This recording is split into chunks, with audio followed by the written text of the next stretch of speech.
Australia used to have its own giants. Those were huge animals that could have dwarfed anything living on this continent these days. Scientists found the remains of many of those ancient creatures in the Narracuta Caves in South Australia, 4 hours away from Adelaide. It's a lovely region, but it can be treacherous. Watch out for holes the ground is pocked with. Known as pitfall traps, many of them are no wider than a coffee table. They're deep and plunge into the darkest of caverns. One of such caverns is called Victoria Fossil Cave, and it's a treasury that's been hiding the bones of around 45,000 animals for centuries. Some of the oldest bones belong to creatures far more terrifying than any animal you can encounter today. Those were the ancient Australian megafauna, huge beasts that roamed the continent during the Pleistocene epoch. During those, there were giant snakes, huge flightless birds, wombat-like creatures the size of a rhinoceros, and many others. One of the largest examples of the Australian megafauna scientists have discovered so far is the Diprotodon. That giant herbivorous creature was 10 feet long and 6.5 feet tall, and weighed more than 6,000 pounds, about as much as a small Asian elephant. Even though this terrifying beast didn't eat meat, it could have smashed other animals with its sheer weight. Scientists have found the remains of hundreds of such creatures all over Australia, so it's safe to say that no other animal from that time or in that location was larger than this giant. Despite its creepy appearance, the Diprotodon was a relative to the modern-day wombat, and those are known to sometimes pounce humans. The Diprotodon had toes that pointed inward and were well suited for digging burrows.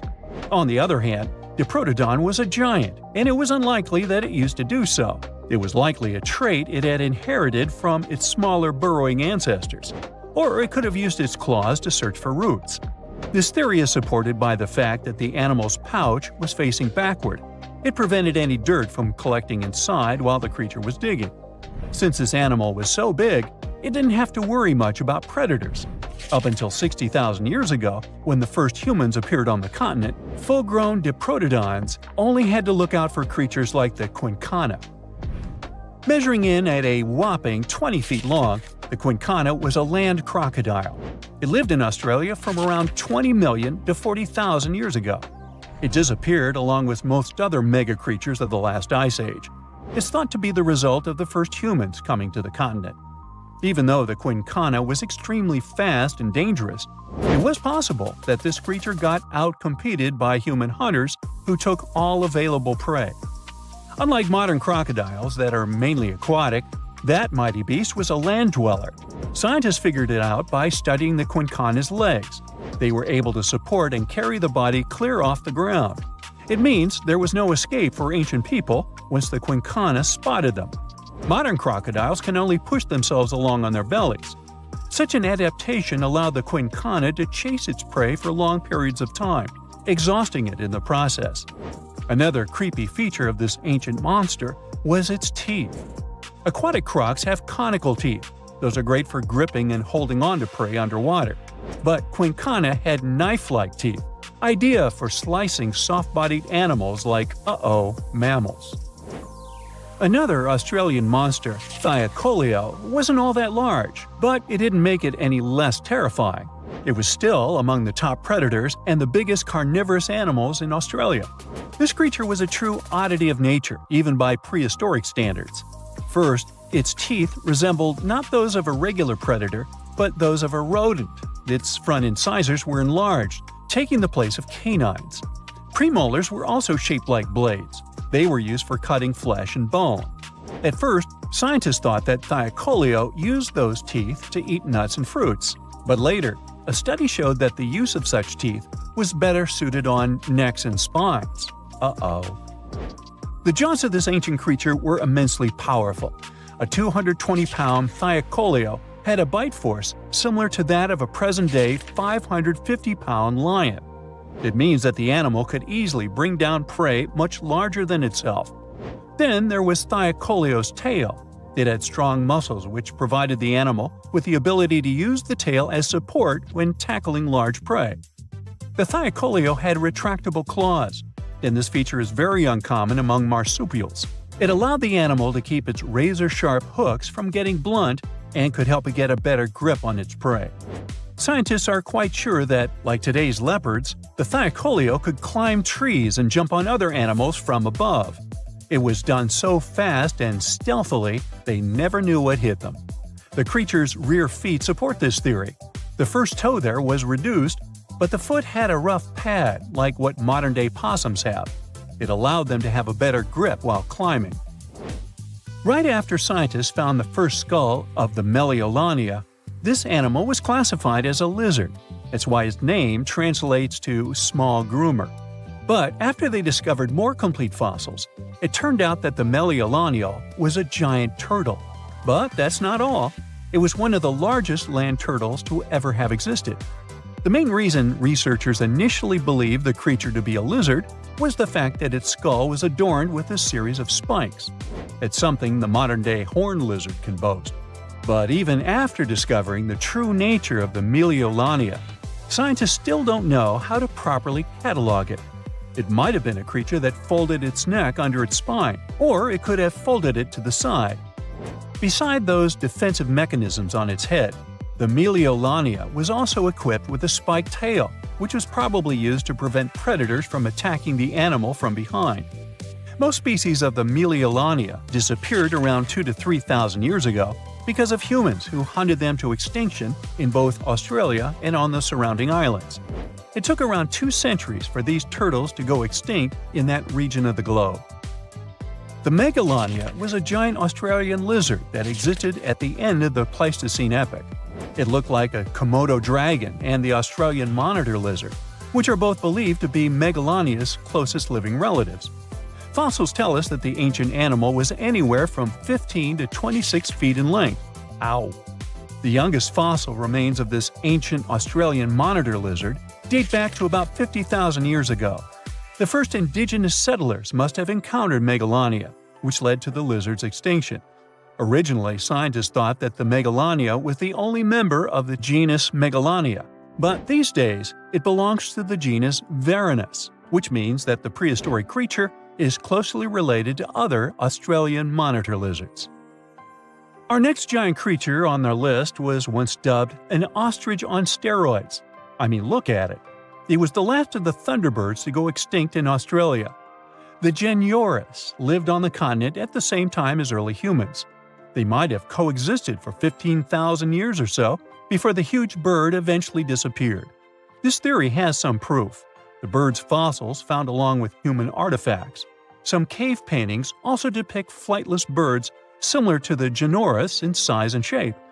Although it wasn't the largest bird in Australia, the goose-like creature was still as tall as a grown-up man and weighed around 550 pounds. Even a modern-day ostrich can be dangerous if it feels threatened. Imagine meeting its giant prehistoric relative. Scientists are still arguing about its diet. Many believe the creature was an herbivore, but there's still a chance that the Genyornis was a partial scavenger. Its small, stubby wings and powerful hoof-like legs hint that the bird could have been a plant eater. But its huge beak and exceptionally deep lower jaw evoke suspicion. Such features are highly unusual in birds. Now, if Earth's history were a movie, we humans would only take up the last second of the end credits. Our planet has been around for about 4.6 billion years, but our human story began about 300,000 years ago in Africa. Now, our ancestors had some wild adventures in nature.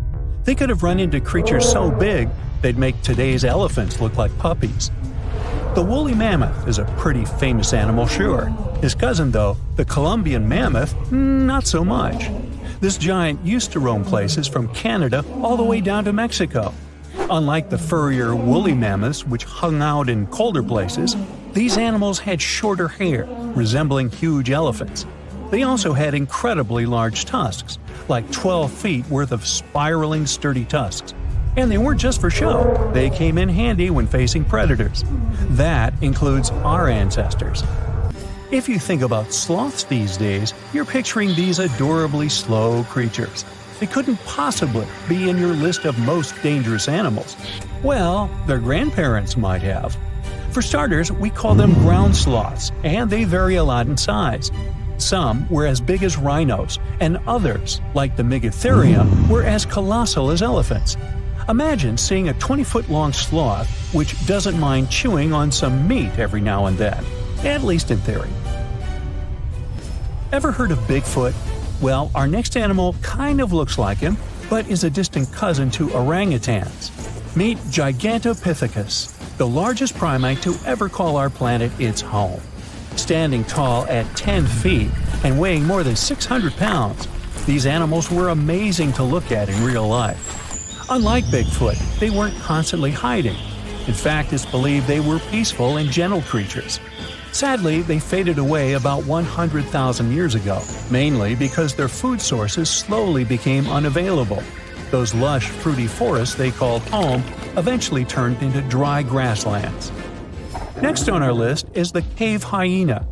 Weighing a chunky 250 pounds and standing 3 feet tall, these beasts were as long as a grown-up lying down. What's even more interesting about these creatures is that they loved hanging out in groups. A pack could be as big as 30 of these animals, which meant they could easily take on even the biggest, heaviest mastodons. Our ancient families would have needed to stay alert around these hungry specimens. Sadly for these hyenas, about 20,000 years ago, their numbers started going down. Soon enough, they completely disappeared from the planet. Quick pop quiz. What's called a tiger but isn't really one? It's the saber-toothed tiger. I mean, sure, they belong to the feline family, but they aren't technically tigers. First appearing around 42 million years ago, in July I think, many of their kind were gone before we even showed up. However, early Americans might have bumped into a couple of specimens from this group. If that really happened, it would have been quite the encounter. Think of the biggest wild lion today or the hefty Siberian tiger. These big cats also had some incredible features hidden in their fur. They were good at sneaking around, hiding, and pouncing on mammoths bigger than themselves. Their bite wasn't that strong, but they could open their jaws wide, like twice as much as a lion. And although their teeth were a bit on the weak side, they had buff forearms to pin down their dinner, giving those big fangs a purpose. Not the kind of kitty you'd want to play with. Dire wolves made their debut about 250,000 years ago.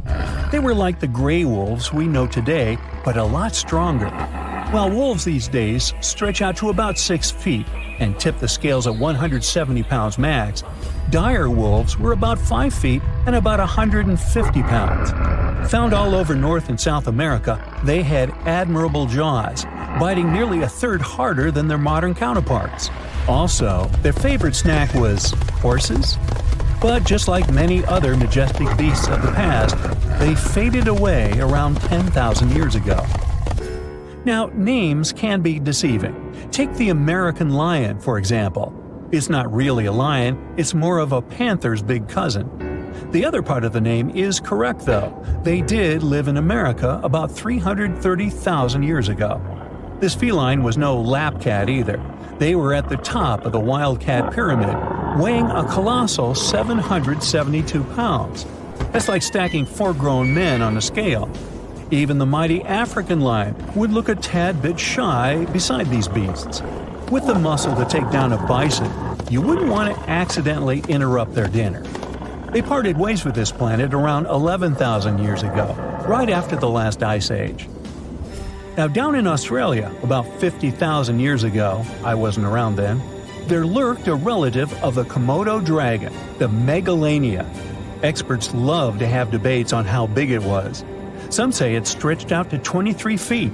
Others think it was just about 11 feet long. Either way, they were basically mega-sized Komodo dragons with a dangerous bite. If you think bears are already big and fluffy now, let's introduce the short-faced bear. While this big creature stood on its hind legs, it towered at 14 feet. With long limbs, they could outrun today's bears, hitting speeds up to 40 miles per hour. These ultra bears sadly disappeared around 11,600 years ago. Now imagine a crocodile. Okay, imagine that same crocodile, only supersized, with sporty legs, doing its thing in Australia about 1.6 million years ago. Well, say hello to the quincana. These crocs were extremely large, reaching 23 feet. And no, they weren't lazy river loungers. These creatures really love spending time on land. They evolved to have strong legs for their chases and razor-sharp teeth designed for slicing, not gripping. When did we stop sharing beaches with them? About 40,000 years ago. The name elephant bird might not sound familiar, but try to picture a bird that stood tall as high as a basketball hoop at 10 feet and weighed as much as a small car, 1,500 pounds. Their eggs were equally huge, like 150 chicken eggs bundled up into one. Now, as amazing as these birds sound, there's a lot we still don't know about them. They're hard to study, as most extinct animals are. Still, some recent studies have given us some clues. Scientists have been examining ancient molecules from their fossilized eggshells. It's an awesome piece of evidence, since these birdies' shells were thick, preserving precious DNA inside. Plus, there are tons of these eggshell fragments sprinkled all over Madagascar's beaches. Because of these findings, we now know these birds were herbivores and loved eating leaves and seeds. We also know the tiny kiwi bird is its closest living relative. Now, dodos were these amazing birds we also used to share the planet with. They're like distant cousins to ancient pigeons. To give you some perspective, imagine a chunky bird weighing about 50 pounds. Similar to chickens, turkeys, and ostriches, dodos were also the types of birds that couldn't fly. Their wings were small, and they had the muscle strength of, well, a wet noodle. Now, you might have heard the word dodo used as a name for creatures that aren't that bright. Don't get confused, though, by this name. These birds were in fact intelligent. Scientists were able to figure that out by studying their fossils. It turns out that they were good at smelling stuff, unlike most birds that are all about the visuals. These creatures aren't around for us to study anymore, but that might change. One evolutionary biologist is on a mission to fully understand these amazing ancient birds. On that note, she revealed that the dodo's DNA has been completely sequenced. There are even talks about potentially bringing dodos back to life. They would make a nice addition to the lovely beaches of Mauritius, the place they used to call home many, many years ago.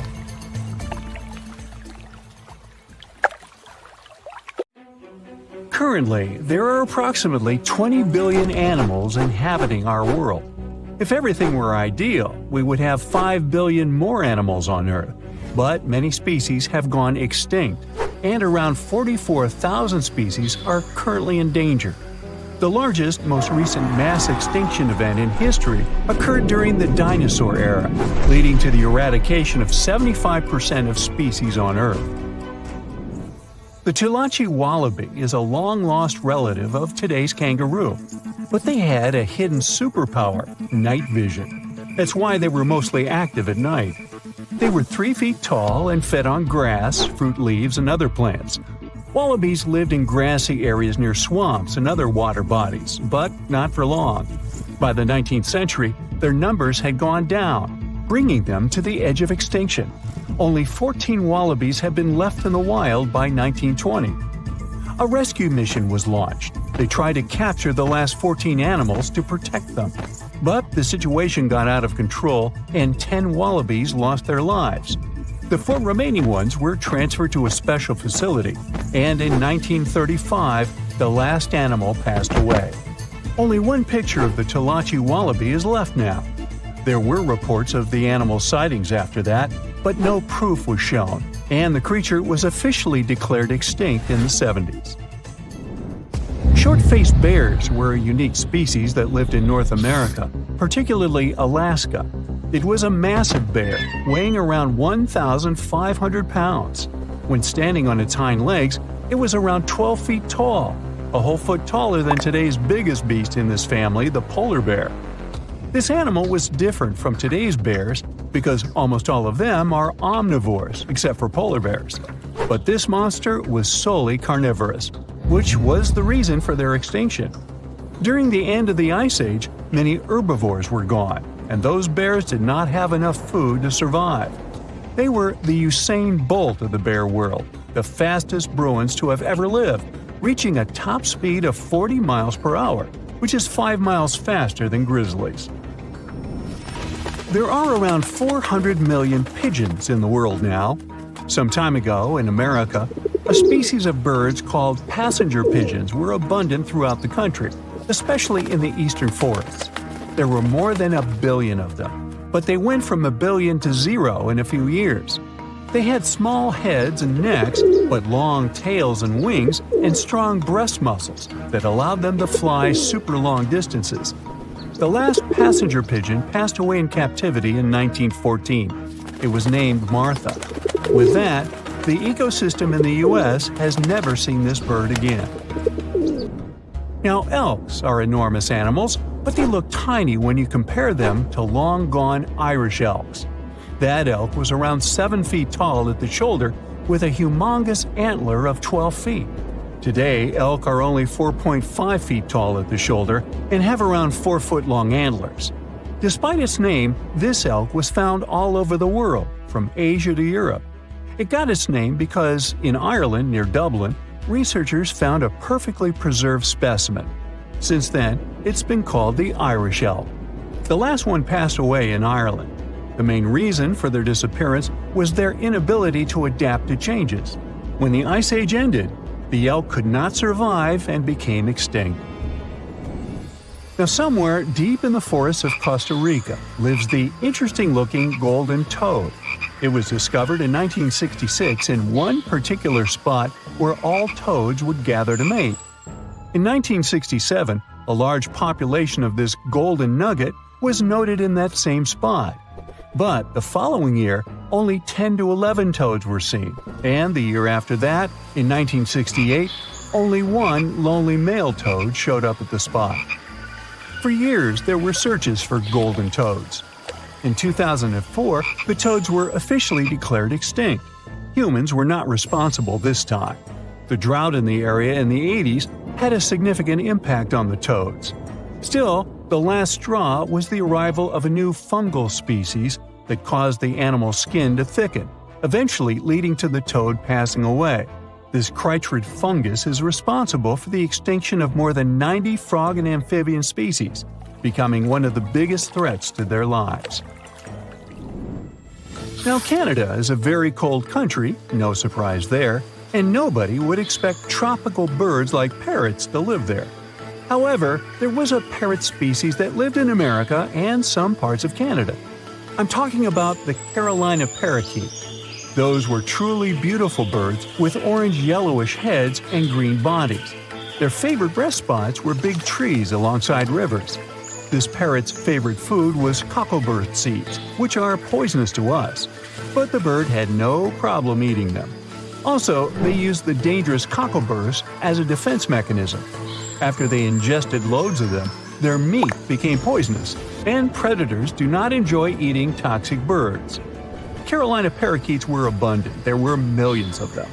But since the Ice Age, their numbers had been gradually going down because of natural reasons, mainly temperature. By 1935, no such parakeets were left in the wild. Today's African lion had a much more prominent and notorious cousin, the Barbary lion. Those cats were mentioned in many famous old books. They were described as mean, terrifying beasts. It's believed that they were the largest lion species ever. Those big cats weighed around 600 pounds and were 9 feet from the head to tail. Unfortunately, this lion was declared extinct in the 90s due to many factors. Today, we only have one photo of this animal taken from a plane. Paradise parrots were native to Australia. They were genuinely amazing birds with captivating colors.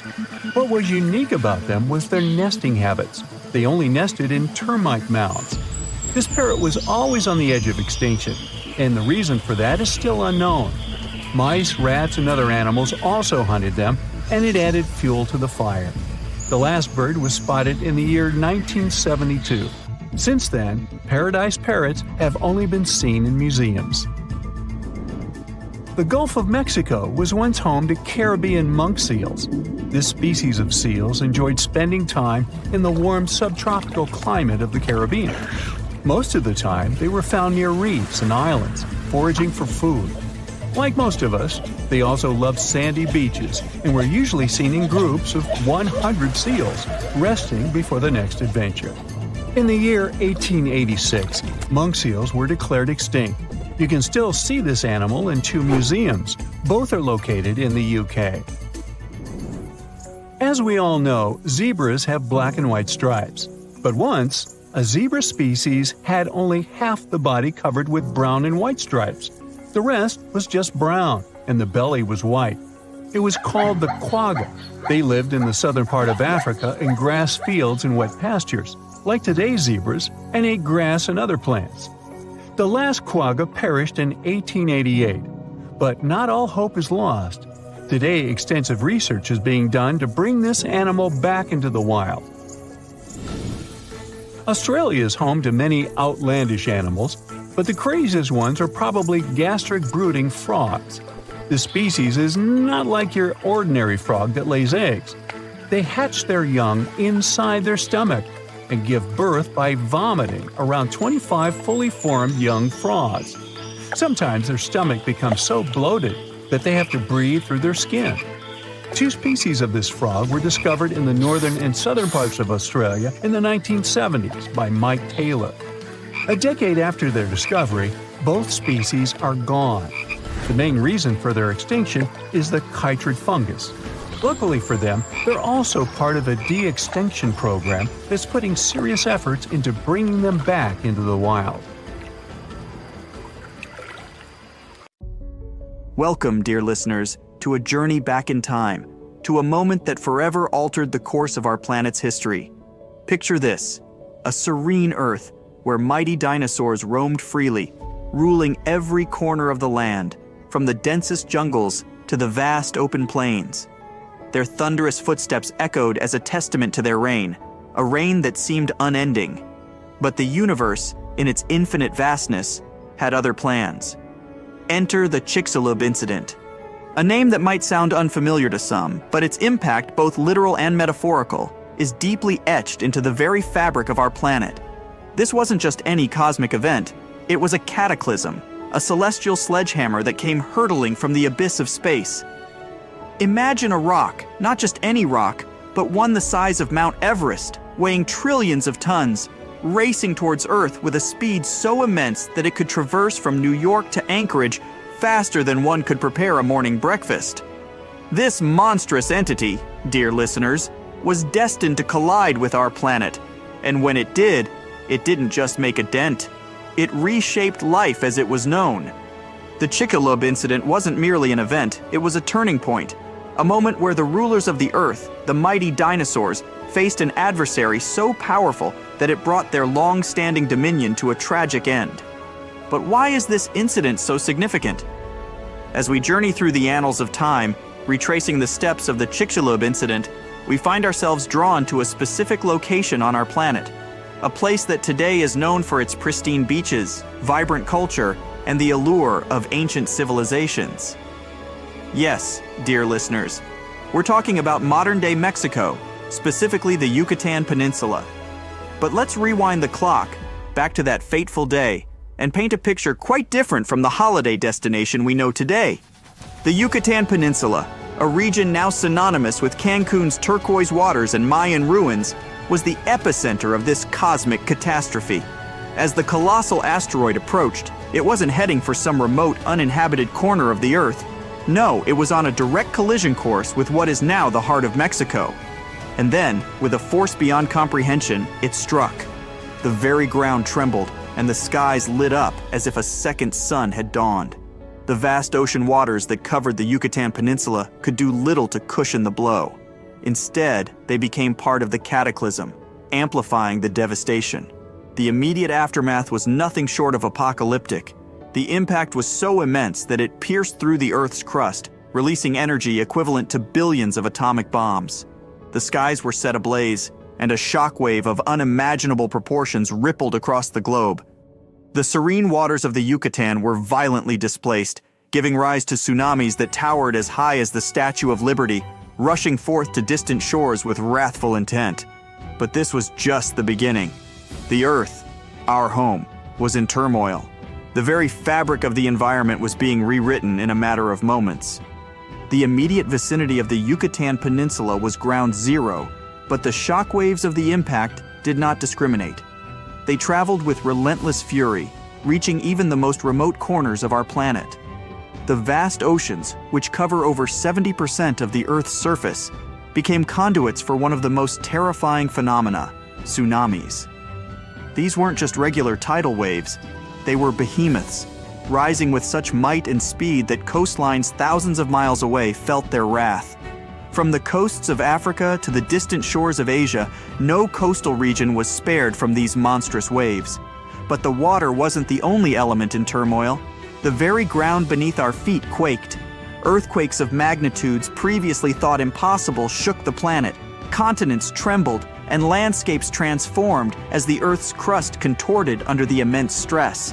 And as if the tsunamis and earthquakes weren't devastating enough, the Earth's fiery belly responded in kind.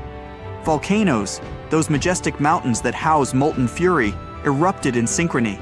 From the towering peaks of the Andes to the volcanic islands of the Pacific, plumes of ash and rivers of lava painted the skies and lands with their scorching palette. It's hard to fathom, isn't it? A single moment, a solitary event, triggering a cascade of cataclysms that touched every corner of our globe. The Chicxulub incident wasn't just an asteroid impact, it was a global reset button, a testament to the interconnectedness of our planet's systems.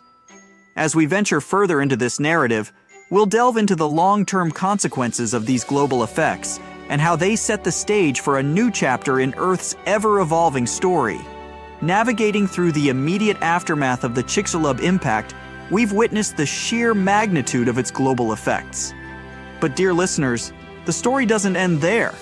The Earth, having faced tsunamis, earthquakes, and volcanic eruptions, was now on the brink of another profound transformation. As we journey forward, let's delve into the chilling phase that followed the initial chaos, a period often referred to as the Long Winter. In the wake of the impact and subsequent volcanic eruptions, the skies began to change. A thick, impenetrable cloud of ash and soot enveloped our planet. This wasn't just a temporary darkening.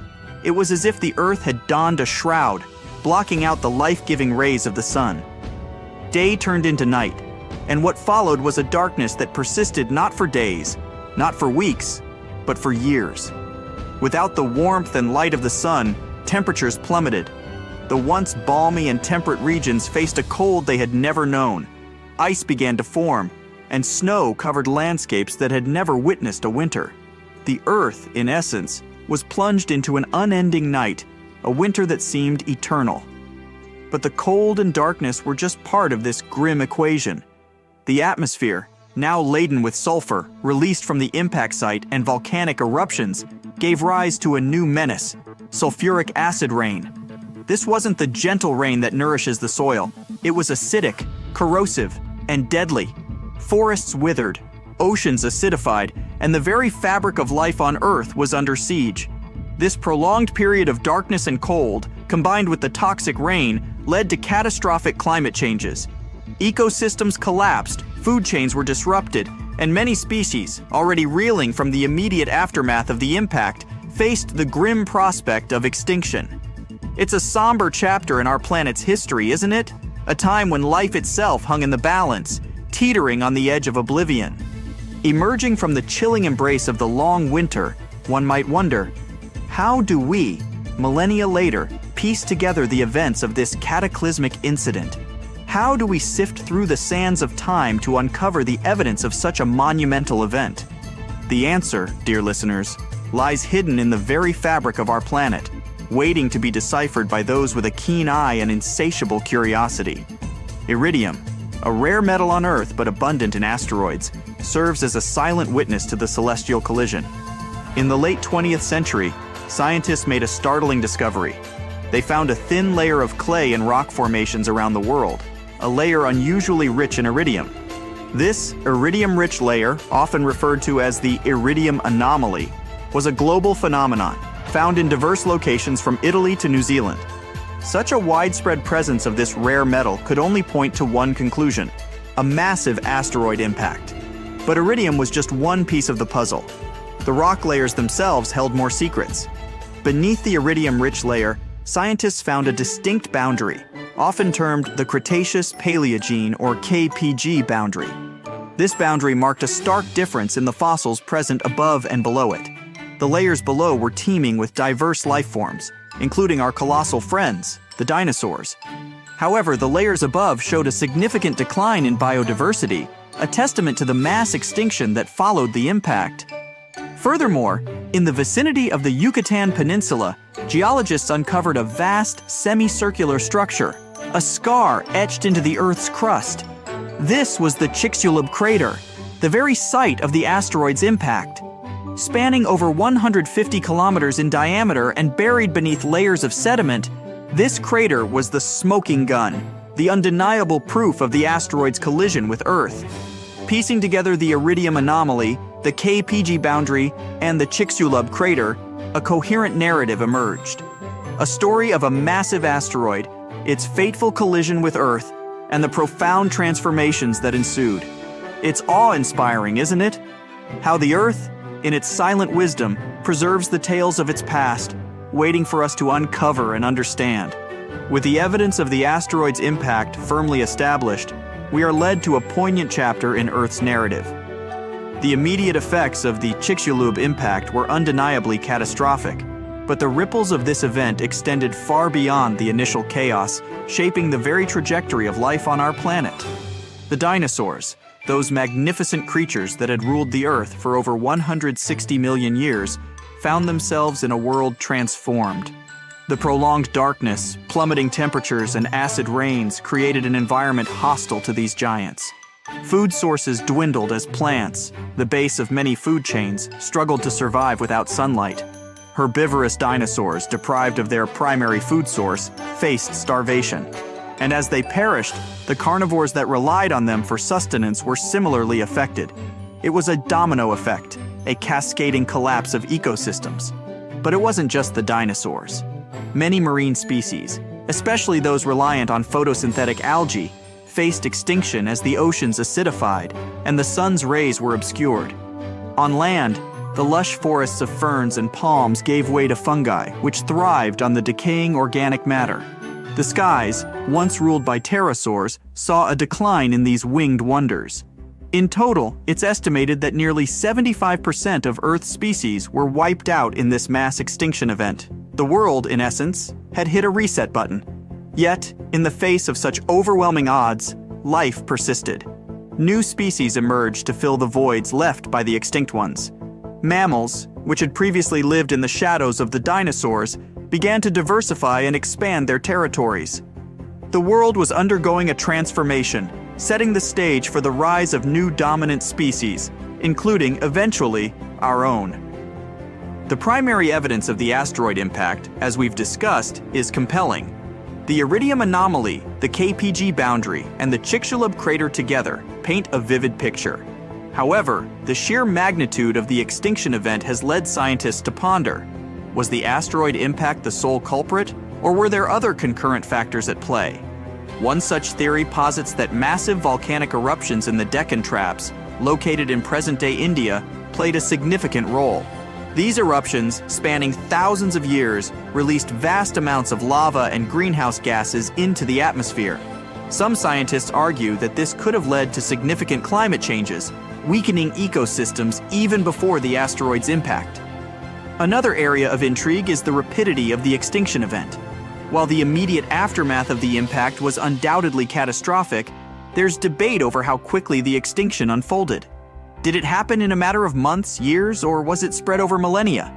Furthermore, while the extinction of the dinosaurs is a central focus, there's curiosity about the survivors.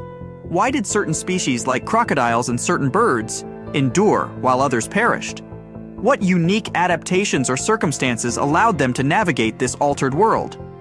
The Chicxulub incident, despite being one of the most studied events in Earth's history, remains a treasure trove of mysteries. Each discovery, each new piece of evidence, adds a layer to our understanding, but also opens the door to more questions.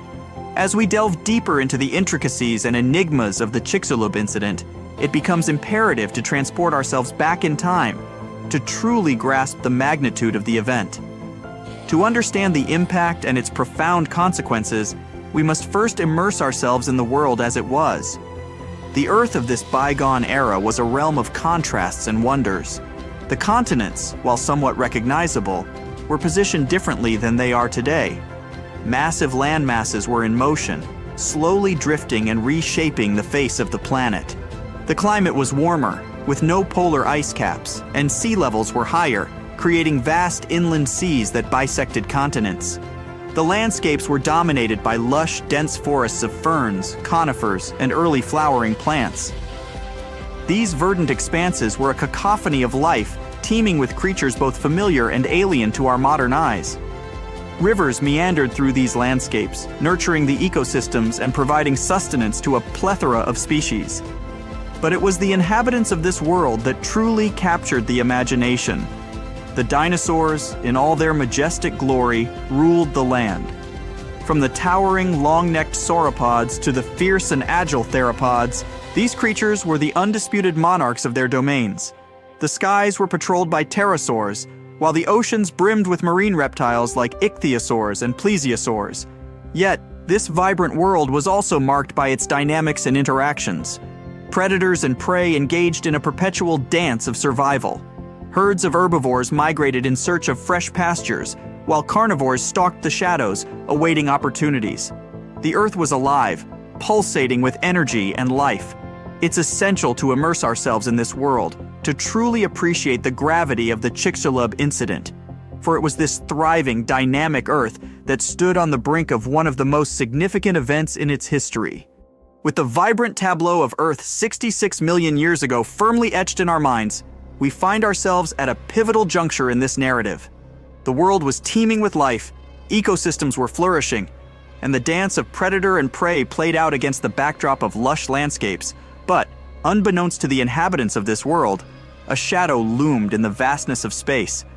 High above the Earth, in the cold, dark expanse of space, a massive rock, a remnant from the early solar system, was on a collision course. This meteorite, spanning several kilometers in diameter, had been hurtling through space for eons. Its trajectory, influenced by gravitational forces and cosmic events, was now aligned with our planet. As it neared Earth, it became a brilliant streak in the sky, a fiery harbinger of the impending doom. Its speed was incomprehensible, racing towards the planet at over 20 kilometers per second. To any observer on the ground, it would have appeared as a bright, rapidly growing speck, its luminosity outshining even the brightest stars. The atmosphere, that protective blanket enveloping our planet, was the first to feel the meteorite's wrath. As the rock entered the upper layers, it began to compress and superheat the air in front of it, creating a shockwave and emitting intense radiation. The sky would have been set ablaze, turning day into night and night into a blinding, searing light. For the creatures below, these moments must have been filled with confusion and terror. The ground trembled, the air grew hot, and a deafening roar would have filled the atmosphere. Predators and prey alike would have paused, sensing the profound shift in their environment, their instincts signaling danger. And then, in a split second, the meteorite made contact. But this was no gentle touch. It was a violent, earth-shattering collision, the likes of which our planet had rarely seen. From the blinding brilliance of the meteorite's descent to the heart-stopping moment of impact, the Earth stood at the precipice of profound transformation. The serene landscapes and bustling ecosystems of just moments ago were about to be thrust into chaos. The moment the meteorite made contact with the Earth's surface, an explosion of unimaginable magnitude erupted. This wasn't just any explosion. It was an event releasing energy equivalent to billions of atomic bombs. The ground at the impact site vaporized instantly, creating a colossal crater and ejecting vast amounts of material into the atmosphere and beyond. Molten rock and debris rained down, setting vast swaths of land ablaze. But the explosion was just the beginning. The impact generated shockwaves that rippled through the Earth's crust, traveling at supersonic speeds. These shockwaves, like ripples on a pond, spread outwards from the impact site, causing the ground to shake and tremble. Mountains crumbled, forests were flattened, and entire landscapes were reshaped in the blink of an eye. And then came the tsunamis. The impact, having occurred in what is now the Yucatan Peninsula, displaced vast amounts of ocean water. Towering waves, some reaching heights of several kilometers, were birthed from the epicenter of the collision. These tsunamis raced across the oceans with terrifying speed, reaching distant coastlines and inundating them with their wrathful surge. Coastal ecosystems, teeming with life, were obliterated, and the once tranquil shores bore witness to the ocean's fury. The world in those moments was unrecognizable. The serene beauty of just moments ago was replaced by a panorama of devastation. Fire, water, and earth converged in a symphony of destruction, reshaping the very fabric of the planet. The Earth, in its interconnected majesty, responded as a whole to this external trauma. The explosion at the impact site sent vast amounts of debris, molten rock, and superheated gases into the atmosphere. As these materials ascended, they began to cool and solidify, transforming into fiery balls of rock and metal. These fireballs, some as large as houses and others as small as grains of sand, rained down upon the Earth. This global meteor shower set forests aflame, ignited wildfires, and turned night into day with its blinding intensity. The skies were ablaze, and the once serene landscapes were now a canvas of fire and destruction. But the Earth's response wasn't limited to the skies. The shockwaves from the impact, having rippled through the crust, triggered seismic activities of unprecedented magnitudes. Earthquakes, some rivaling the most powerful ones ever recorded, shook the planet. These tremors were felt even in regions far removed from the impact site, causing landslides, opening chasms, and further destabilizing already traumatized ecosystems. And the oceans, having borne the initial brunt of the impact, were not done with their fury. The seismic activities, coupled with the displacement of water from the impact, gave rise to more tsunamis. These waves, while perhaps not as colossal as the initial ones, were still monstrous. They raced across ocean basins, reaching shores that had already been battered and bringing with them further devastation. The global consequences of the Chicxulub impact were a testament to the interconnectedness of our planet's systems. No corner of the Earth was untouched, no ecosystem left unscathed. It was a time of upheaval, a period where the very essence of life and the environment was put to the test. In the wake of the explosion, vast amounts of ash, soot, and debris were ejected into the atmosphere. Instead of settling quickly, this particulate matter formed a dense cloud that encircled the globe. This ash cloud acted as a veil, obscuring the sun's rays and casting the Earth into a prolonged period of darkness. Without sunlight, photosynthesis, the very process that sustains plant life, was severely hampered. Forests withered, grasslands became barren, and the primary producers in the food chain were crippled. This darkness, combined with the cooling effects of the ash cloud, led to a significant drop in global temperatures. The Earth, which had been a warm and temperate realm, was now facing conditions akin to a nuclear winter. Regions that had never known frost and snow were now blanketed in white, and the cold became a relentless adversary for the planet's inhabitants. But the challenges weren't limited to the land. The oceans, the cradles of life, faced their own set of trials. The ash and soot, combined with the sulfur released during the impact, led to acid rain. This rain, when it reached the oceans, caused a significant drop in pH levels, leading to ocean acidification. The delicate balance of marine ecosystems was disrupted. Calcifying organisms like corals and certain plankton species struggled to build their shells and skeletons. As these foundational species faced challenges, the entire oceanic food chain felt the ripple effects. From the tiniest plankton to the massive marine reptiles, the oceans were in turmoil. The long-term effects of the Chicxulub impact were a testament to the delicate balance of our planet's ecosystems. Even as the immediate chaos subsided, the challenges persisted, reshaping life and the environment in profound ways. Acid rain, as the name suggests, is precipitation with heightened levels of acidity. Following the Chicxulub impact, the atmosphere was laden with sulfur compounds, primarily released from the impact site and exacerbated by volcanic activities. When these sulfur compounds combined with water vapor in the atmosphere, they formed sulfuric acid, which then fell to the Earth as acid rain. The oceans, vast and seemingly boundless, were not immune to this acidic onslaught. As the acid rain poured into the seas, it began to alter the very chemistry of the waters. The pH levels of the oceans dropped, leading to a phenomenon known as ocean acidification. This change, while seemingly minute, had profound implications for marine life.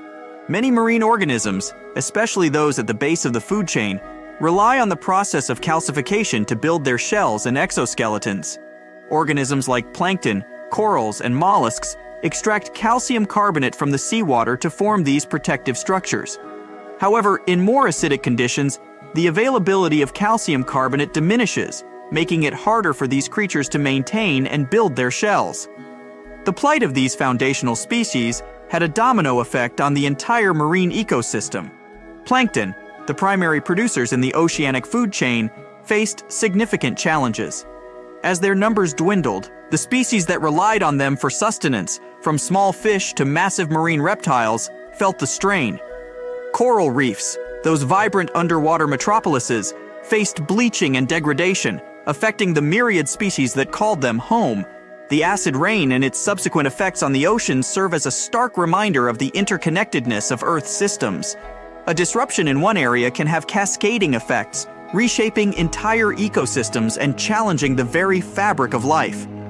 Following the impact and the subsequent release of vast amounts of debris into the atmosphere, the Earth found itself shrouded in a dense cloud of ash and soot. This veil, while initially contributing to the planet's warming due to the greenhouse effect, eventually began to block out the sun's rays. The diminished sunlight, combined with the settling of the particulate matter, led to a significant drop in global temperatures. The Earth was entering a chilling phase, akin to a prolonged winter. Regions that had once basked in warmth and sunlight now faced prolonged periods of cold and darkness. Ice began to form in areas previously untouched by frost, and snow-covered landscapes became a common sight. This cooling had profound implications for the planet's ecosystems.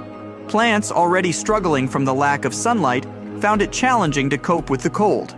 Many species, unable to adapt to these rapidly changing conditions, faced extinction. Yet, amidst this bleak landscape, stories of resilience emerged. Certain species, equipped with adaptations that allowed them to navigate this cooler world, began to thrive. Small mammals, with their ability to burrow and regulate body temperature, found niches in this altered ecosystem. Birds, descendants of the mighty dinosaurs, took to the skies, their lightweight bodies and endothermic nature giving them an edge. In the oceans, certain fish and marine reptiles, equipped with slow metabolic rates, managed to navigate the cooler waters and diminished food sources. These survivors, while perhaps not as majestic or dominant as their predecessors, were the harbingers of a new era. Their resilience and adaptability laid the foundation for the next chapter in Earth's evolutionary story. From the chilling aftermath of the Chicxulub impact and the resilient survivors that emerged, our narrative now takes a leap backward in time to a period even more ancient and profound. To truly grasp the significance of events like the Chicxulub impact, we must first understand the origins of our cosmic home. Let's embark on a journey to the very dawn of our solar system, to witness the birth of the sun and the genesis of the celestial dance that we are a part of. In the vast expanse of the cosmos, long before our Earth took shape, a colossal cloud of gas and dust, known as a molecular cloud, drifted silently. This cloud, rich in hydrogen and interspersed with heavier elements from ancient supernovae, was the primordial soup from which our solar system would emerge. Within this cloud, certain regions began to experience subtle gravitational perturbations, perhaps triggered by the shock waves from a nearby supernova or the tidal forces of neighboring galaxies. These perturbations set off a chain reaction. Parts of the cloud began to collapse inwards, drawn together by their own gravitational pull. As this material coalesced, it began to form a dense core, growing hotter and more pressurized with each passing moment. Around this core, the remaining gas and dust swirled, forming a protoplanetary disk. The stage was set for the birth of a star. In the heart of this collapsing cloud, temperatures and pressures reached a critical point. Nuclear fusion ignited, and the core began to shine brightly. This was the birth of our sun, a blazing beacon that would become the heart of our solar system. Its intense heat and light began to influence the surrounding protoplanetary disk, shaping and molding the materials within. The sun, in its fiery infancy, was both a creator and a destroyer. Its solar winds swept away lighter materials, while its gravitational pull orchestrated the dance of the remaining gas and dust. From this dance, the planets, including our Earth, would eventually emerge. Having marveled at the birth of our sun and the radiant heart of our solar system, our narrative now hones in on a specific celestial body, one that holds a special place in our hearts, our very own Earth. From the vast protoplanetary disk that swirled around the nascent sun, a unique and intricate process was set into motion, leading to the formation of our planet. In the early days of our solar system, the region that would become Earth was a chaotic battleground. Countless fragments, remnants from the protoplanetary disk, collided and coalesced. With each collision, these fragments, known as planetesimals, grew in size and mass. Over time, through countless impacts and mergers, a proto-Earth began to take shape. This young Earth was a far cry from the blue and green oasis we know today. It was a molten sphere, its surface dominated by lava and constantly bombarded by other celestial bodies. One such collision, with a Mars-sized object named Theia, is believed to have been so cataclysmic that it ejected a significant amount of material into space, eventually leading to the formation of our moon. As the frequency of these collisions decreased, the Earth began its cooling process. The surface, once a roiling sea of magma, started to solidify. This solidification process wasn't uniform. In certain regions, the crust formed rapidly, while in others, volcanic activity persisted, spewing lava and reshaping the landscape. Beneath this forming crust, the Earth's interior was still active. Convection currents within the mantle pushed molten rock to the surface, leading to the formation of the first volcanic islands. Over time, these islands coalesced, growing in size and forming the earliest land masses. The formation of the Earth's solid crust was a significant milestone. It set the stage for the development of stable landforms, the emergence of oceans, and the eventual genesis of life. This crust, while solid, was not static. It was, and still is, a dynamic entity, constantly reshaped by the forces of plate tectonics. From the molten beginnings of our Earth and the formation of its solid crust, our gaze now shifts skyward, to a celestial companion that has been a constant presence in our night sky, the Moon. This luminous satellite, with its phases and silvery glow, has inspired myths, guided navigators, and influenced the rhythms of life on Earth. But how did it come to be? And what role has it played in shaping our planet's rotation? As we touched upon earlier, the prevailing theory regarding the Moon's formation is rooted in a cataclysmic event. Early in Earth's history, a Mars-sized object named Theia collided with our young planet. This impact was so immense that it sent vast amounts of debris into space. This ejected material, a mix of both Earth and Theia, began to orbit our planet. Over time, through gravitational forces and countless collisions, this debris coalesced and formed what we now know as the Moon. But the Moon's formation was more than just a cosmic spectacle. It had profound implications for Earth. The impact with Theia imparted a significant amount of angular momentum to our planet. As a result, the young Earth had a much faster rotation, with days lasting only a few hours. However, the newly formed Moon, being in close proximity to Earth, began to exert gravitational forces on our planet. This gravitational interaction led to tidal forces, causing bulges in Earth's oceans. As the Moon orbited Earth, these tidal bulges attempted to align with it, but due to Earth's rotation, they were always slightly ahead. This discrepancy resulted in the bulges exerting a gravitational pull on the Moon, causing it to move away from Earth slowly. Conversely, the Moon's gravitational influence acted as a brake on Earth's rotation, gradually slowing it down. Over billions of years, this interaction has led to the lengthening of Earth's day and the Moon's gradual drift away from our planet. Today, the effects of this interaction are still evident. The Moon continues to recede from Earth at a rate of about 3.8 centimeters per year, and our days are gradually getting longer, albeit at a very slow pace. The Moon's formation and its intricate dance with Earth serve as a testament to the interconnectedness of celestial bodies. It reminds us that even in the vastness of space, events and entities are intertwined, shaping and influencing each other in profound ways. Having journeyed through the intricate dance between Earth and its celestial companion, the Moon, we now return our focus to the early chapters of our home planet's story. The Earth, in its nascent stages, was a realm of extremes, marked by fiery eruptions, celestial bombardments, and the gradual emergence of a life-sustaining envelope, the atmosphere.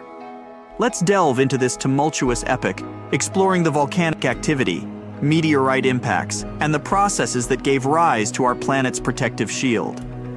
In the aftermath of its formation, Earth was a hotbed of geological activity.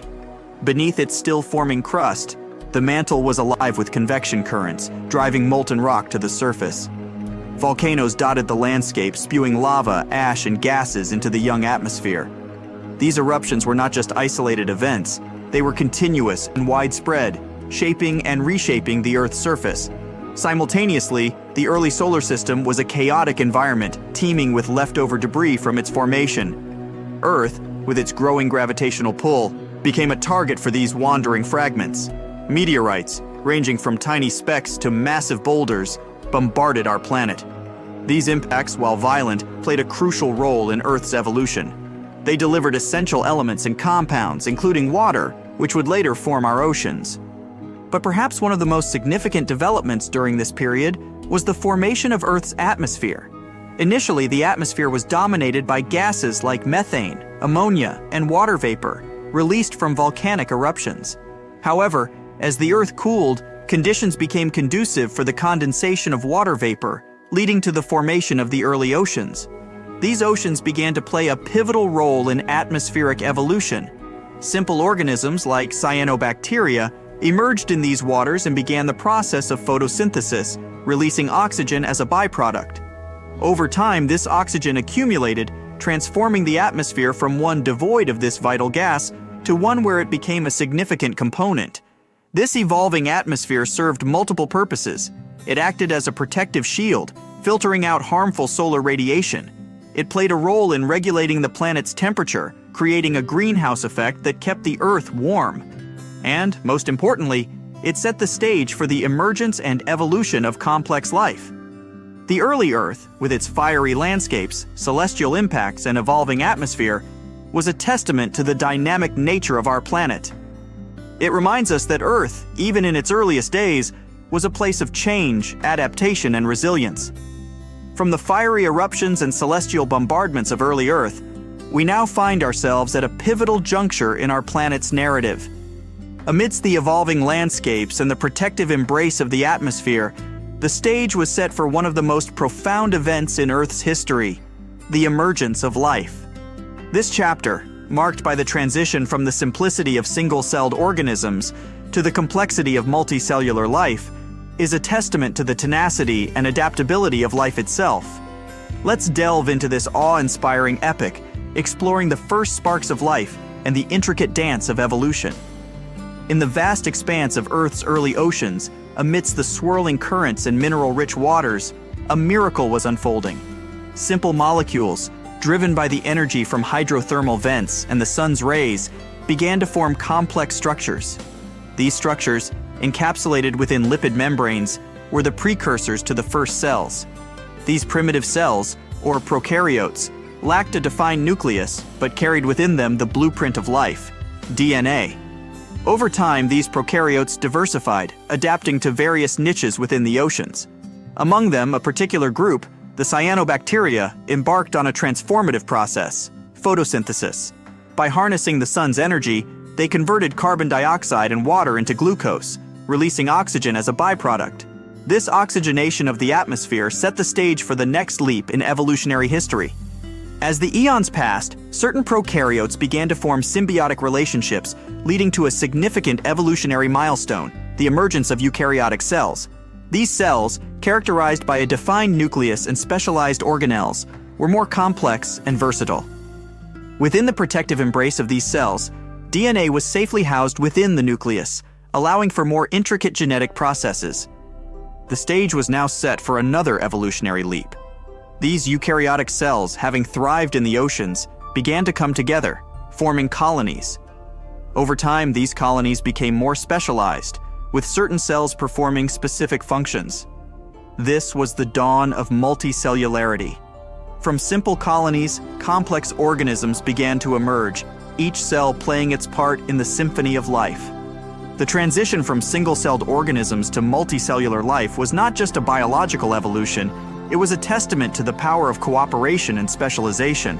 It laid the foundation for the diverse tapestry of life we see today, from the tiniest plankton to the majestic blue whale. From the delicate dance of single-celled organisms coming together to form the marvel of multicellular life, our narrative now propels us to a period in Earth's history that stands as a testament to the sheer diversity and adaptability of life. This epoch, known as the Cambrian explosion, was a burst of evolutionary creativity, a time when the tapestry of life became rich with color and complexity. Let's journey into this vibrant period, exploring the myriad forms that emerged and the factors that fueled this unparalleled diversification. Approximately 541 million years ago, the stage was set for one of the most significant evolutionary events in Earth's history. The oceans, teeming with simple multicellular organisms, were about to witness a rapid proliferation of new life forms. Over a relatively short geological time spanning just a few tens of millions of years, the number of distinct species exploded. From simple, soft-bodied creatures, the oceans became populated with a plethora of complex organisms, each with unique body plans, structures, and modes of life. Trilobites, with their segmented bodies and compound eyes, scuttled across the ocean floor. Bizarre creatures like Opabinia, with its 5 eyes and a long, grasping proboscis, swam through the waters. The first primitive ancestors of many modern animal groups, from mollusks to arthropods and even early vertebrates, made their debut during this period. But what fueled this explosion of diversity? Several factors converged to create the perfect conditions for evolutionary innovation. The atmosphere's oxygen levels had reached a critical threshold, supporting more energetically demanding organisms. The oceans were rich in nutrients, providing ample sustenance for the burgeoning life forms. Additionally, the development of hard body parts, like shells and exoskeletons, not only offered protection, but also opened up new ecological niches, driving competition and specialization. The Cambrian explosion was not just about the emergence of new species, it was about the establishment of complex ecosystems. Predators and prey, grazers and filter feeders, burrowers and swimmers all played their roles in the intricate dance of life. This period laid the foundation for the modern animal kingdom, setting the stage for the evolutionary dramas that would unfold in the subsequent epochs. From the vibrant waters of the Cambrian seas, teeming with a plethora of life forms, our narrative now shifts to the ever-evolving landscapes of our planet. As life flourished in the oceans, the Earth's crust was undergoing its own dance of change and transformation. Massive landmasses were coming together, giving rise to supercontinents. And as these vast tracts of land formed, they set the stage for a new chapter in the story of life, the emergence and evolution of land animals. Let's traverse these ancient terrains, exploring the formation of supercontinents and the pioneering species that ventured from water to land. Throughout Earth's history, the continents have been in a state of constant motion, driven by the forces of plate tectonics. These land masses, floating atop the semi-fluid mantle, have collided, merged, and broken apart in an intricate dance that spans eons. One of the most significant outcomes of these movements was the formation of supercontinents, vast landmasses that brought together multiple smaller continents. One such supercontinent, Pangaea, formed around 300 million years ago. As Pangaea took shape, it brought with it profound changes to the planet's climate, ocean currents, and ecosystems. The interiors of this massive landmass became arid, while the coastlines were marked by lush, swampy environments. It was against this backdrop that a significant evolutionary transition occurred. Life, which had primarily been confined to the oceans, began to explore the terrestrial realm. The first pioneers of this transition were plants, which colonized the land and transformed it into a green, hospitable environment. These plants played a crucial role in creating stable ecosystems, producing oxygen, and providing a food source for the animals that would soon follow. Among the first animals to venture onto land were the arthropods, including early ancestors of insects and spiders. Their exoskeletons provided support and protection, allowing them to navigate the challenges of the terrestrial environment. Following closely were the amphibians, descendants of fish that had evolved limbs and lungs. These creatures, with their ability to breathe both in water and on land, became the bridge between aquatic and terrestrial life. The formation of supercontinents and the colonization of land by animals set the stage for the next phase of evolutionary history. As ecosystems became more complex, new niches opened up, driving further diversification and specialization. From the early amphibians, reptiles emerged, laying hard-shelled eggs and further reducing their dependence on aquatic environments. The stage was set for the rise of the dinosaurs, mammals, and the myriad land animals that would come to dominate the planet. Having witnessed the grandeur of supercontinents and the pioneering steps of the first land animals, we now delve deeper into the struggles and triumphs of these terrestrial pioneers. The transition from water to land was no small feat. It presented a myriad of challenges, from the basic necessities of breathing and locomotion to the complexities of reproduction and survival. Yet, as with all chapters in the story of life, adversity spurred innovation. Let's journey together, dear listeners, into the world of early land animals, exploring the obstacles they faced and the remarkable evolutionary solutions they devised. The very act of moving from water to land presented the first set of challenges. In the buoyant embrace of the oceans, weight and support were not pressing concerns. However, on land, the pull of gravity necessitated structural adaptations. Early amphibians, with their muscular limbs, evolved a robust skeletal system, providing the necessary support and allowing them to navigate the varied terrains of the ancient landscapes. Breathing was another significant challenge. While the aquatic ancestors of these land animals relied on gills to extract oxygen from water, the terrestrial environment demanded a different approach. Lungs, which allowed for the intake of atmospheric oxygen, became a crucial adaptation. These early lungs, while rudimentary compared to those of modern animals, set the stage for the diverse respiratory systems we see in land animals today. Reproduction, too, underwent a transformation. In the aquatic realm, external fertilization was common, with eggs and sperm released into the water. On land, this method was not viable. Early land animals, especially amphibians, had to return to water to reproduce. Over time, evolutionary innovations like internal fertilization and the development of hard-shelled eggs in reptiles allowed for a complete transition to terrestrial reproduction. Survival on land also meant contending with new predators and finding novel ways to secure food. This drove the evolution of various defensive mechanisms, from camouflage and toxins to speed and agility. The development of specialized sensory organs like enhanced vision and hearing allowed these early land animals to better navigate their environment and detect both prey and predators. As the eons passed, these challenges spurred a plethora of evolutionary innovations. From the amphibians came the reptiles, and from them, the dinosaurs and mammals. Each group, in its own way, tackled the challenges of terrestrial life, refining and building upon the solutions of their predecessors. As we draw our journey to a close, let's take a moment to reflect on the profound tapestry of events that have shaped our planet's history.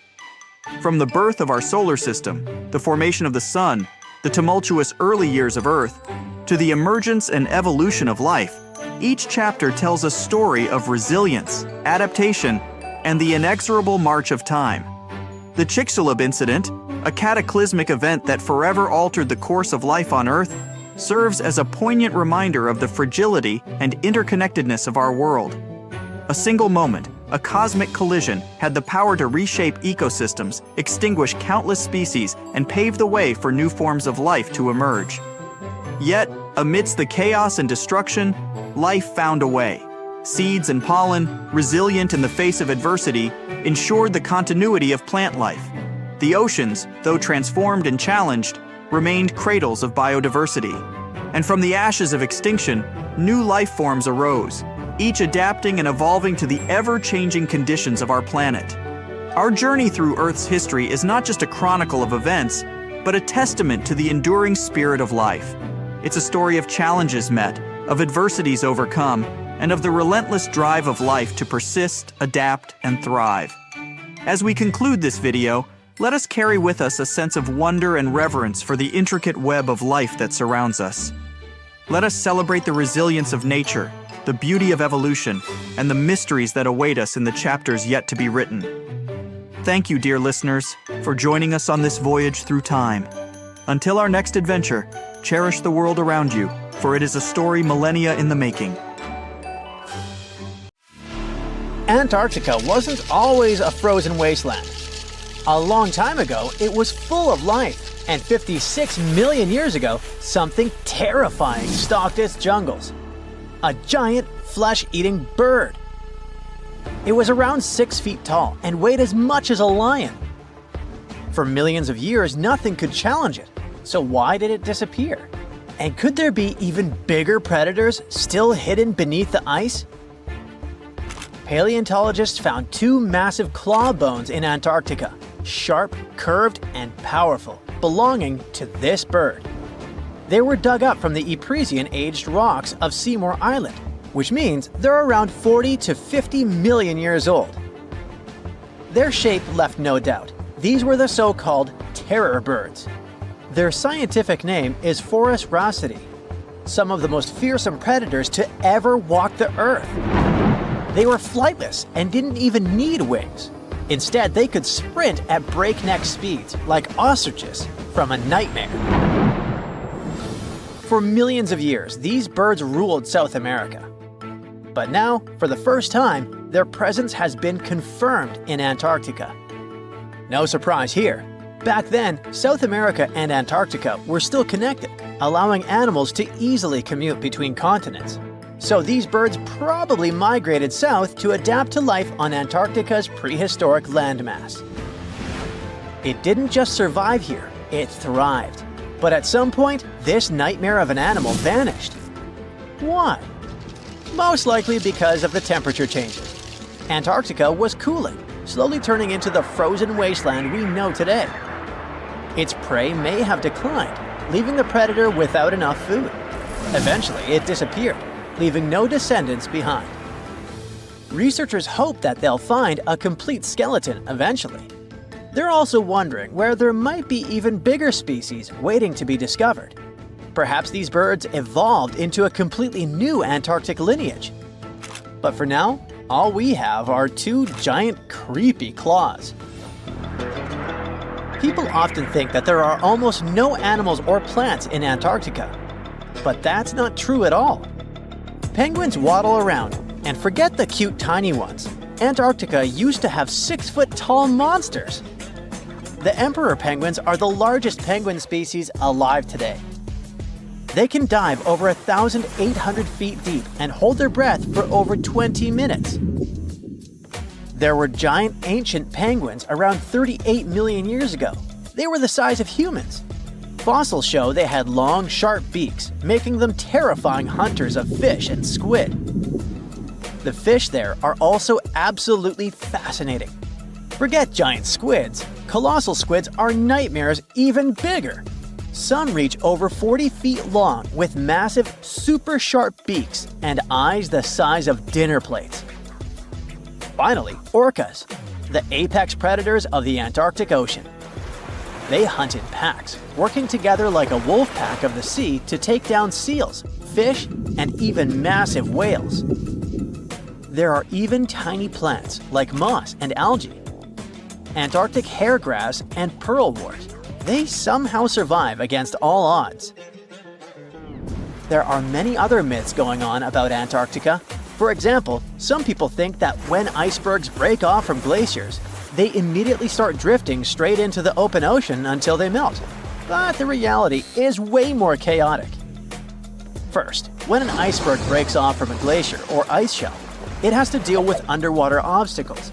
It can stay stuck on the seafloor for decades without moving. Then they get caught in powerful whirlpools and spin in place for months. One iceberg, a 23A, spent nearly 40 years frozen in place before finally breaking free, only to get caught in a swirling ocean vortex for another 8 months. After that, their paths are influenced by ocean currents, tides, winds, and even underwater topography. They don't just float freely. Their movements are full of literal, unexpected twists. And speaking of glaciers, another strange rumor is that some humans can't travel more than 311 miles inland in Antarctica because of an impassable ice wall, freezing jet fuel, deadly winds, and no oxygen. But this is completely false. Antarctica has been explored by planes, vehicles, and even scientists on foot. There's an entire research station sitting at the South Pole. People live there all year long. The ice wall is real, a massive ice cliff rising above the ocean. But that isn't some secret barrier, it's an ice shelf. These are thick slabs of ice that form when glaciers slowly flow off the land and spread over the ocean. Almost 3/4 of Antarctica's coastline is made up of them, but they don't form some giant ring around the world. Antarctica is one of the most extreme places on Earth, but we've conquered its challenges and we keep learning more about it every year. That's why every year, millions of dollars are poured into keeping research stations running, protecting wildlife, and making sure the people who live there have everything they need. But where does all this money go? Well, Antarctica stations are basically small cities. There's electricity, heating, water purification, food storage, and medical facilities. The biggest station, McMurdo, is basically a town with over 1,000 people in summer. It has everything from a fire station to a gym. The South Pole Station is super deep inland, so it's one of the hardest places to supply. Getting food and fuel there requires airplanes flying thousands of miles in extreme cold.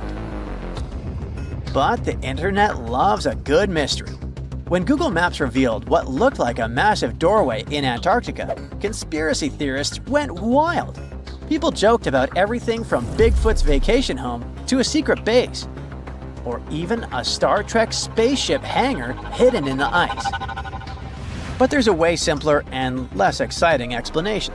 It's actually a grounded iceberg, a chunk of ice that got stuck in shallow water and is now slowly melting. As ice moves across the landscape, it flows around bumps and obstacles, creating odd shapes. The process of melting, breaking apart, and refreezing can carve ice into unexpected forms. Antarctica also has incredibly strong downward-blowing winds that sculpt ice into dramatic formations over time. No secret doorway, unfortunately. And speaking of doors, for years, Ushuaia, Argentina, has been called the gateway to Antarctica, the last stop before the icy continent, the place where expeditions begin. But there's another option. Punta Arenas, Chile. Let's compare them. Ushuaia is closer to Antarctica. It's the top departure point for tourists going on cruises. But no regular flights to Antarctica. No major scientific bases operating from here. It's basically controlled by the military, which refuses to allow private flights, only commercially operated ships. Yes, Punta Arenas is further from Antarctica, but 22 countries and global organizations use it as their main base. There are regular flights to Antarctica happening there every year. Private airlines can actually operate here, making it the real air connection to Antarctica. Ushuaia may have the best location physically, but Punta Arenas actually runs the show. Argentina made a huge error in picking its Antarctic airbase. Instead of setting up a simple, accessible base at sea level, they built Marambio Base, very high, on rough terrain, completely impossible to reach by land. Everything has to be flown in by helicopter, making operations slow, expensive, and frustrating. For 50 years, Argentina stubbornly stuck to this bad decision, while Chile set up efficient, well-planned bases that the world now uses. If things don't change, Ushuaia will be nothing more than a tourist stop.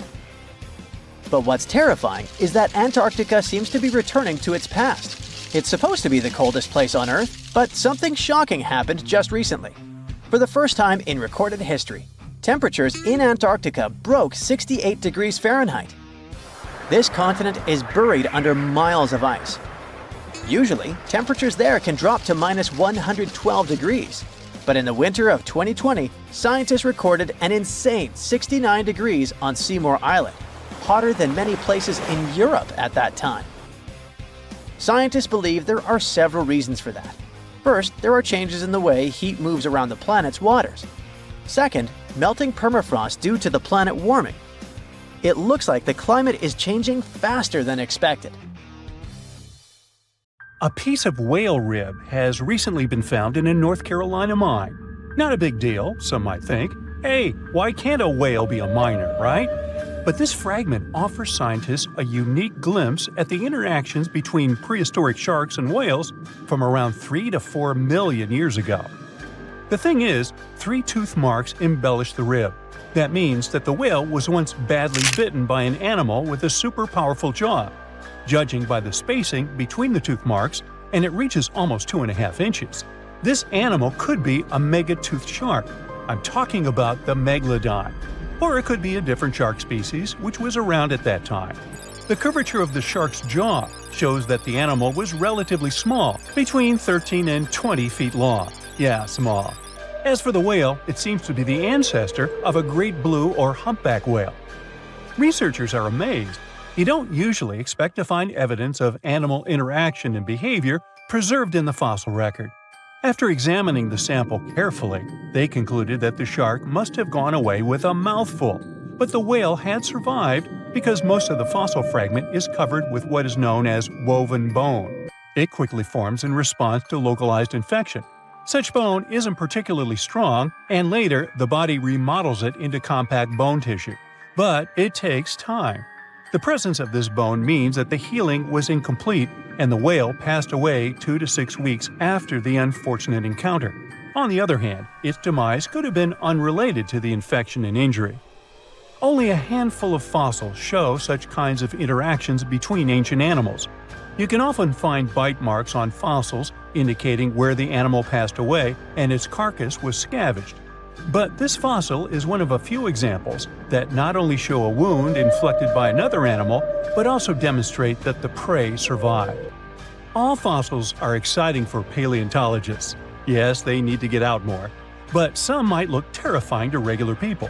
For example, look at this picture of tentacle arms and octagonal-shaped heads. When it first appeared in mass media, internet users claimed that it was some ancient organism that had come from space. Others thought the story was fake, but in fact, both the picture and the fossil are real. The fossil is known as a mortality plate, a fossilized representation of a mass extinction event of one or several species. The fossil actually contains more than a dozen specimens of a type of marine organism called a crinoid. Despite their looks, crinoids were not plants but marine animals. This particular species lived deep underwater on the seafloor. Crinoids were related to starfish, sea urchins, and brittle stars. These creatures could attach themselves to the seafloor with stalks made up of flexible porous discs connected by soft tissue. The stalks were hollow, and that's where the animal's nervous system was located. Crinoids absorbed oxygen through thin-walled tube feet. The creatures usually reached the length of more than 8 inches and had 5 arms lined with leathery-looking tentacle-like structures. They fed on plankton and sloughed off organic material. Now, even though these fossil finds seem to be super exciting, few creatures in the fossil record confuse scientists as much as the Tully monster. This curious sea creature sported a toothy, trunk-like snout and eyes splayed out on a rigid rod. But the most bizarre thing? It has been impossible to classify. Researchers have been considering a variety of organisms, for example, segmented worms, swimming slugs, and primitive eel-like creatures, since the monster was discovered in 1966. Recently, they have even tried to connect it to some species of jawless fish with a backbone-like structure. A team of scientists from Japan has used high-resolution laser scanners to examine the anatomy of Tully monster fossils in 3D. They concluded that the enigmatic fossil might be an invertebrate after all, and still, the true identity of the creature remains elusive. In the 1950s, amateur fossil hunter Francis Tully found a ghostly imprint of a torpedo-shaped organism with a huge tail fin in the Mizon Creek fossil beds in Illinois. Tully had never seen anything similar to the torpedo structure. He took his find to Chicago's Field Museum of Natural History. Paleontologists working there were baffled as well.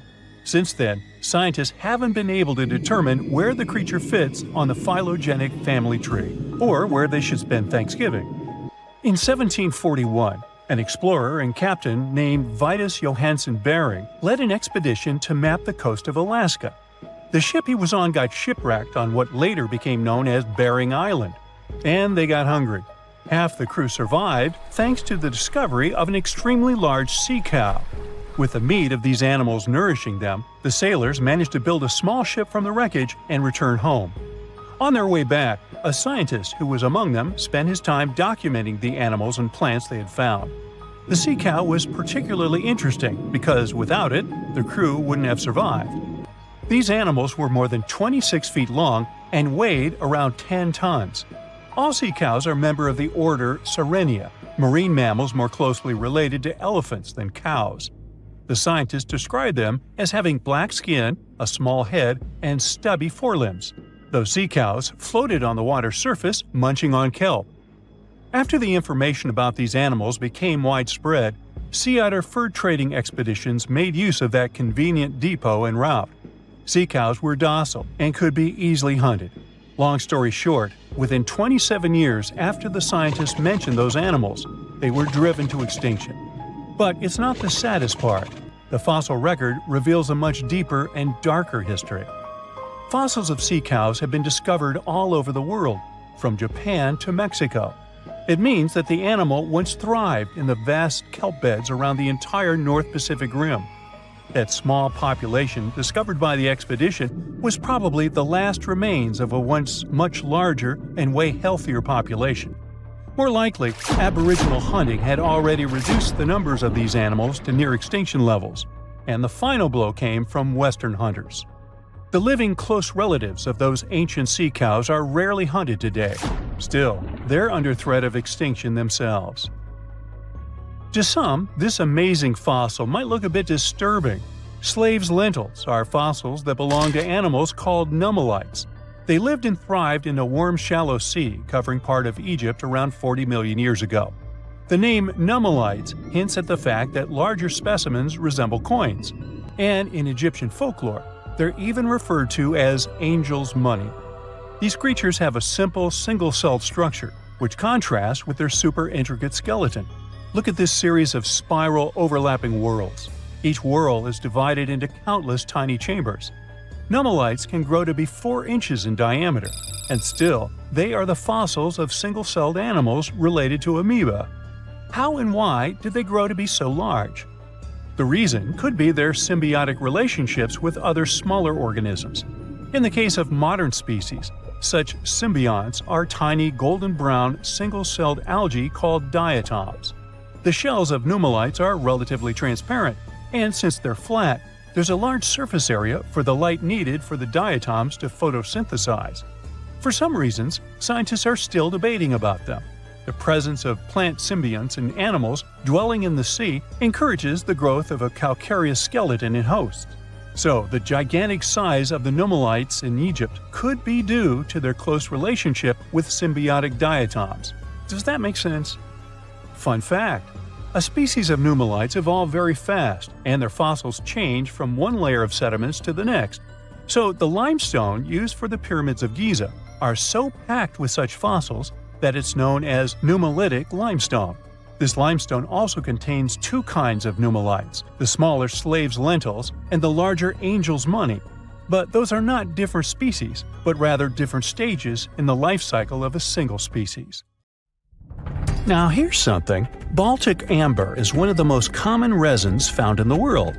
The reason for this is that due to the vast forests of pine, their numerous deposits are so common they provide wonderful treasures from long ago.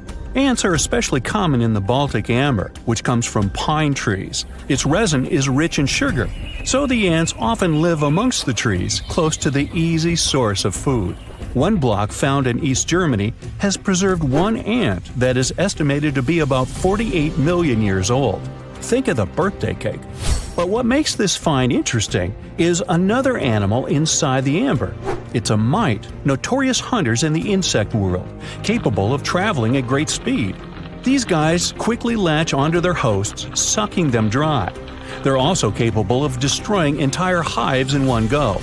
And within this piece of amber, the amber provides a display of their final struggle. In Southeast Asia, feathers belonging to something unique have been found from 80 million years ago. They were captured in resin during the Cretaceous period, a peak time for dinosaurs. The many feathers inside are from the coelurosaur. It looks like a dinosaur, but this animal is more related to birds. Other feathers like this have been found in resin. They belong to avian and other non-flying dinosaurs. The discoveries have helped reimagine what dinosaurs actually look like. Still, dinosaurs may have had feathers instead of being completely bald. Of course, for most of them, the feathers weren't used for flying, but they helped the dinos stay warm. However, the feathers weren't all that was found, and a part of the coelurosaur's tail is also preserved. Still, it's so small and ancient that its DNA hasn't survived to map their entire genome. The enclosed tail is also very delicate, and it can't be removed from its protective amber shell.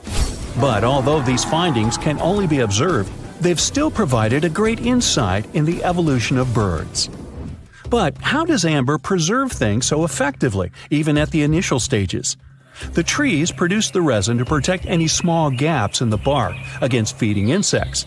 Its antiseptic nature and lack of water content ensures it doesn't degrade for a long time.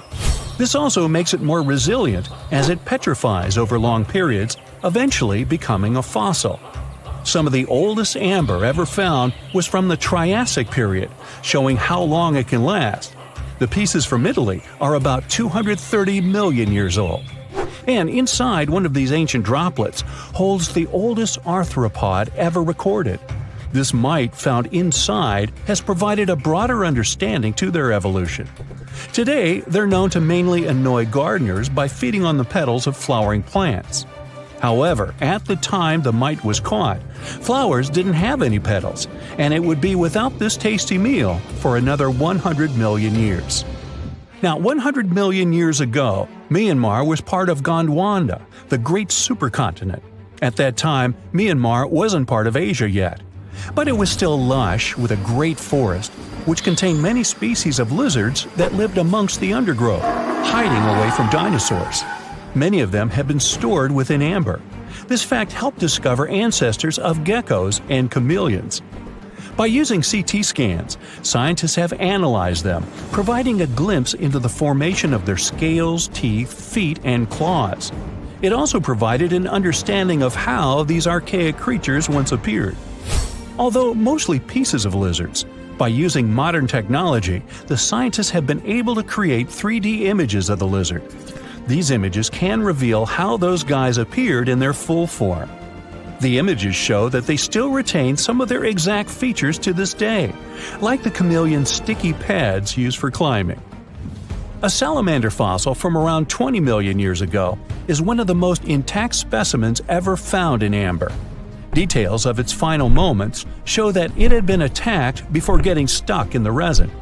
However, what's confusing about this find from the Miocene era is that the amber was found in the Caribbean, but it came from a tree that's closer related to those from East Africa. The lizard also has ancestry from the same area. Finds like this have opened a whole new understanding about how these small lizards migrated. It's expected that they would have ridden fallen logs, which took them across the seas to new homelands, not only to the Caribbean, but to all continents except for Antarctica. Nobody goes there, it's too cold. In the Dominican Republic, you can find some of the rarest of all ambers. This Dominican amber came from neotropical forests from around 20 million years ago. Many of the trees that made the resin are now extinct. The amber is almost completely see-through and can come in an array of beautiful colors. The most common colors are red, yellow, and even blue, and are easily mistaken for gemstones. One was found with a flea caught in it, dating to when the forest was at its peak and the mammalian variety thrived. Fleas were likely common at the time, and this flea in particular had recently fed on a mammal before getting stuck. However, something more intriguing was found within the flea. While scientists checked what mammal DNA was within the flea, they found that it was carrying an ancient bacterial blight. These blights have been constant throughout Earth's history, dramatically decreasing populations of animals and plants. This now extinct blight in the amber helped scientists determine how much the bacteria have evolved and how it spread. Now, most remnants of insects inside amber aren't much more than the exoskeleton bodies. But with some found in Myanmar, they were so well preserved that even the color of the insects is still intact. Colors in nature appear in 3 different ways. The first is bioluminescence, that's produced by a chemical reaction within a living organism. The second is about pigments, where the color appears in an animal or plant tissue. The third is called structural coloration, and the production of colors here is explained by microscopic surfaces fine enough to react with the light. The rare insects in amber were found in the form of structural coloration, but only at specific wavelengths. It all explains the very intense colors rarely found. 99 million years later, these bugs can still show their vibrant colors – blue, purple, and green. Some of them appear so different in color and shape that they almost look like they're from another world. Which of course they are – a very old one. Ants have been around for about 168 million years, based on fossil evidence provided. They're well known for their social hierarchies and their hive mind system. They've dominated almost every corner of the insect world, but when these social capabilities came about have been difficult to determine. Yet, recently, amber dated from 100 million years ago has shed some light into their evolution. Several amber pieces have preserved various ant types, including the worker ants, guardian or soldier ants, and even a queen ant. Before these pieces were found, it was estimated their social nature occurred millions of years later. A piece of amber dated 100 million years ago helped shed light on the evolution of birds. A perfectly preserved bird that hatched preserved in amber was already equipped with its flight feathers. With the earlier physical abilities, they would be capable of moving around the nest by themselves at a very young age, and it's expected they could search for their own food almost immediately. But as birds continue to evolve and spend more time in the skies, their brain developed larger for their cognitive abilities. After hatching, their early development was then more focused on the brain, and the chicks slowly became more reliant on their parents over time. In Spain, a massive treasure trove of amber and other fossils has been found. Inside, there were remnants of an entire ecosystem that existed 110 million years ago. A bunch of individual fossils were found.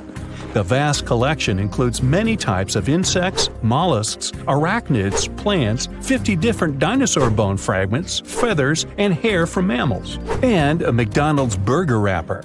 Nah, just kidding.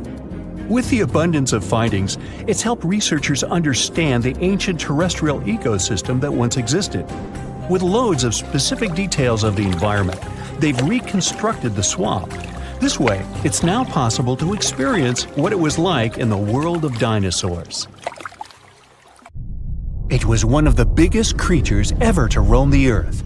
It was longer than your average school bus and could easily weigh more than 10 elephants combined. But where did it live? How did it end up having this size?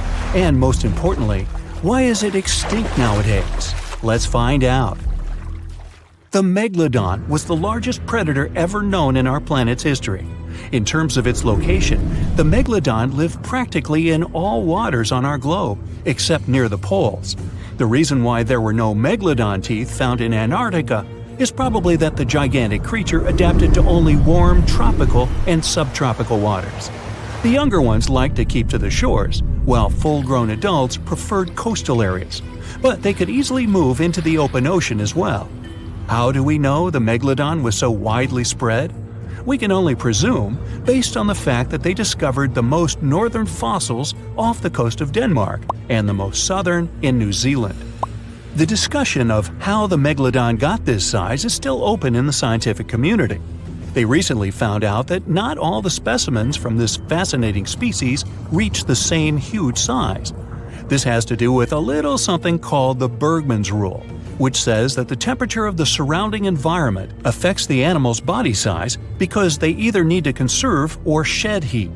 The megalodons that reach cooler waters probably needed more body weight to make sure they survived in low temperatures. On the contrary, those living in warmer waters had to be smaller to avoid burning up. But what did this enormous fish look like? Most modern depictions show the megalodon resembling an enormous great white shark. But well, it seems it may not necessarily be correct. The megalodon likely had a much shorter nose and a flatter jaw that looked almost squashed when compared with a great white shark. It also seems to have something in common with the modern blue shark: extra-long pectoral fins. They needed these to support their weight and size while navigating the planet's waters. Lastly, the lady megalodons, seem to have been about twice as large as the gentlemen. As for their offspring, even a small megalodon was enormous, at least 6.5 feet from nose to tail. How do we know that? Because specialists have stumbled upon megalodon nursery habitats in Panama, Maryland, the Canary Islands, and Florida. Even the piles of used diapers were enormous. Nah, not really. Surely the scariest aspect of the megalodon's looks was its mouth. I mean, think about it. Megalodon had whales for dinner, so it obviously needed to open its mouth wide enough.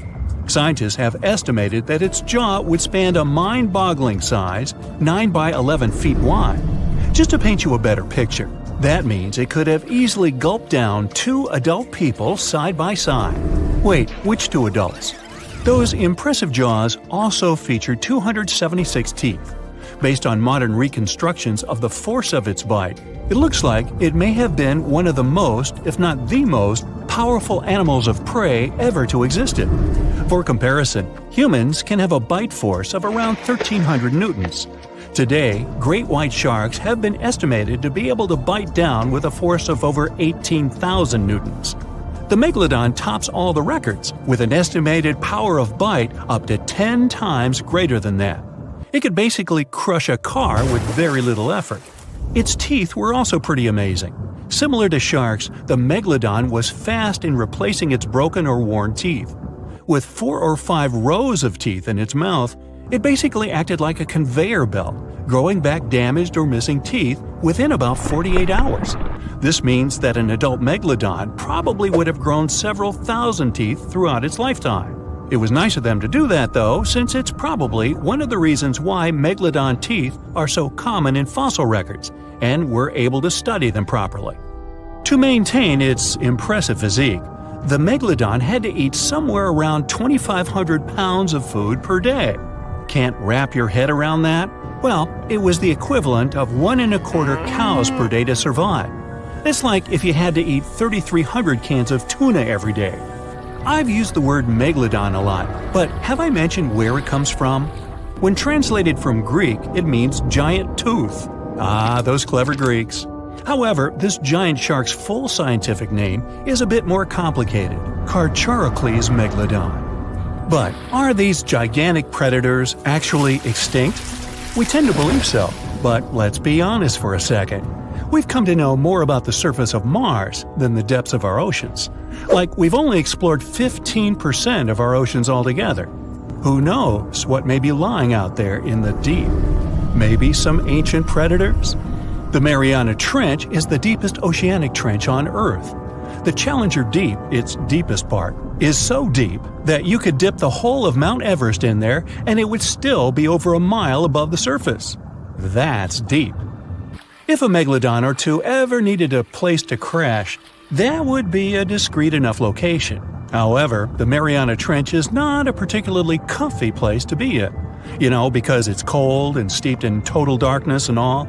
The temperatures here are around 36 degrees Fahrenheit all year round. And to top it all off, the pressure is 1,000 times stronger than at sea level. So it's safe to assume that if any megalodon is hiding in here, its teeth and bones might not be looking so good. Because of the intense pressure here in the Mariana Trench, proteins and calcium start to dissolve and disintegrate. That's why, for example, the Haddell snailfish, the deepest dwelling fish we've discovered, has evolved to feature flexible cartilage instead of bones. To survive here, the megalodon would also need to learn to navigate in complete darkness. That means it would have to either become luminescent or evolve to grow massive eyes like the giant squid. While it may sound like an intriguing and good idea for a movie script, most scientists don't think it's possible. Why? Well, most of them say it's because of the megalodon's size. Most foods that megalodons like to eat live in shallow ocean areas and not in the deep, deep sea. Specialists believe that if these animals were actually still roaming our waters, there's no way we wouldn't know about it.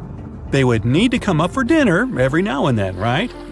Their food is also the most likely cause of why the megalodon is not alive anymore. While some specialists believe the megalodon became extinct because of a drop in the ocean water temperature, most scientists suggested that the shifting food chain dynamics may have been more to blame. Why? Because at some point, there was less and less of its primary food source, baleen whales, and at the same time, the numbers of its natural competitors, like smaller predatory sharks like the great white shark and whales, increased. The megalodon did live on this planet a lot more than we did, and way back when we didn't even exist yet. They were here for nearly 70 times longer than we, modern humans, have, inhabiting the oceans for around 20 million years. Homo sapiens appeared around 300,000 years ago. The megalodon managed to survive for so long mostly because of its unbeatable size. I mean, they can make a meal out of almost everything in the sea at the time. We may think about both of them as prehistoric creatures, but the megalodons and the dinosaurs never coexisted on Earth. The dinosaurs probably died out about 66 million years ago. Megalodons seem to have appeared a bit later.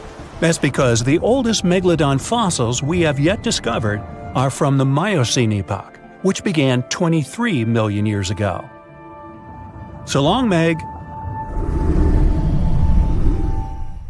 Do you know that NASA explores not only stars, planets, galaxies, or black holes? Hard to believe, but yes. The agency also works on discoveries here on our home planet Earth. So what has NASA recently discovered? Is there life under the ice? While they were analyzing data recently, they discovered something unbelievable hiding under Antarctica's ice. And this discovery not only changes everything we know about the whole water system of the Earth, but it may also help with research about life in space. Humankind's existence might depend on understanding Antarctica and its secrets. So, the recent discoveries reveal vital information about our survival. But before we continue, let's see how much you know about this place, where it's only ice as far as your eyes can see. Antarctica is one of the world's 7 continents in the southern hemisphere. It's the 5th largest continent in terms of total area, and that means it's almost twice the size of Australia. Want to see real meteorites? Go to Antarctica. Due to its dry climate, Antarctica is one of the best places to observe space.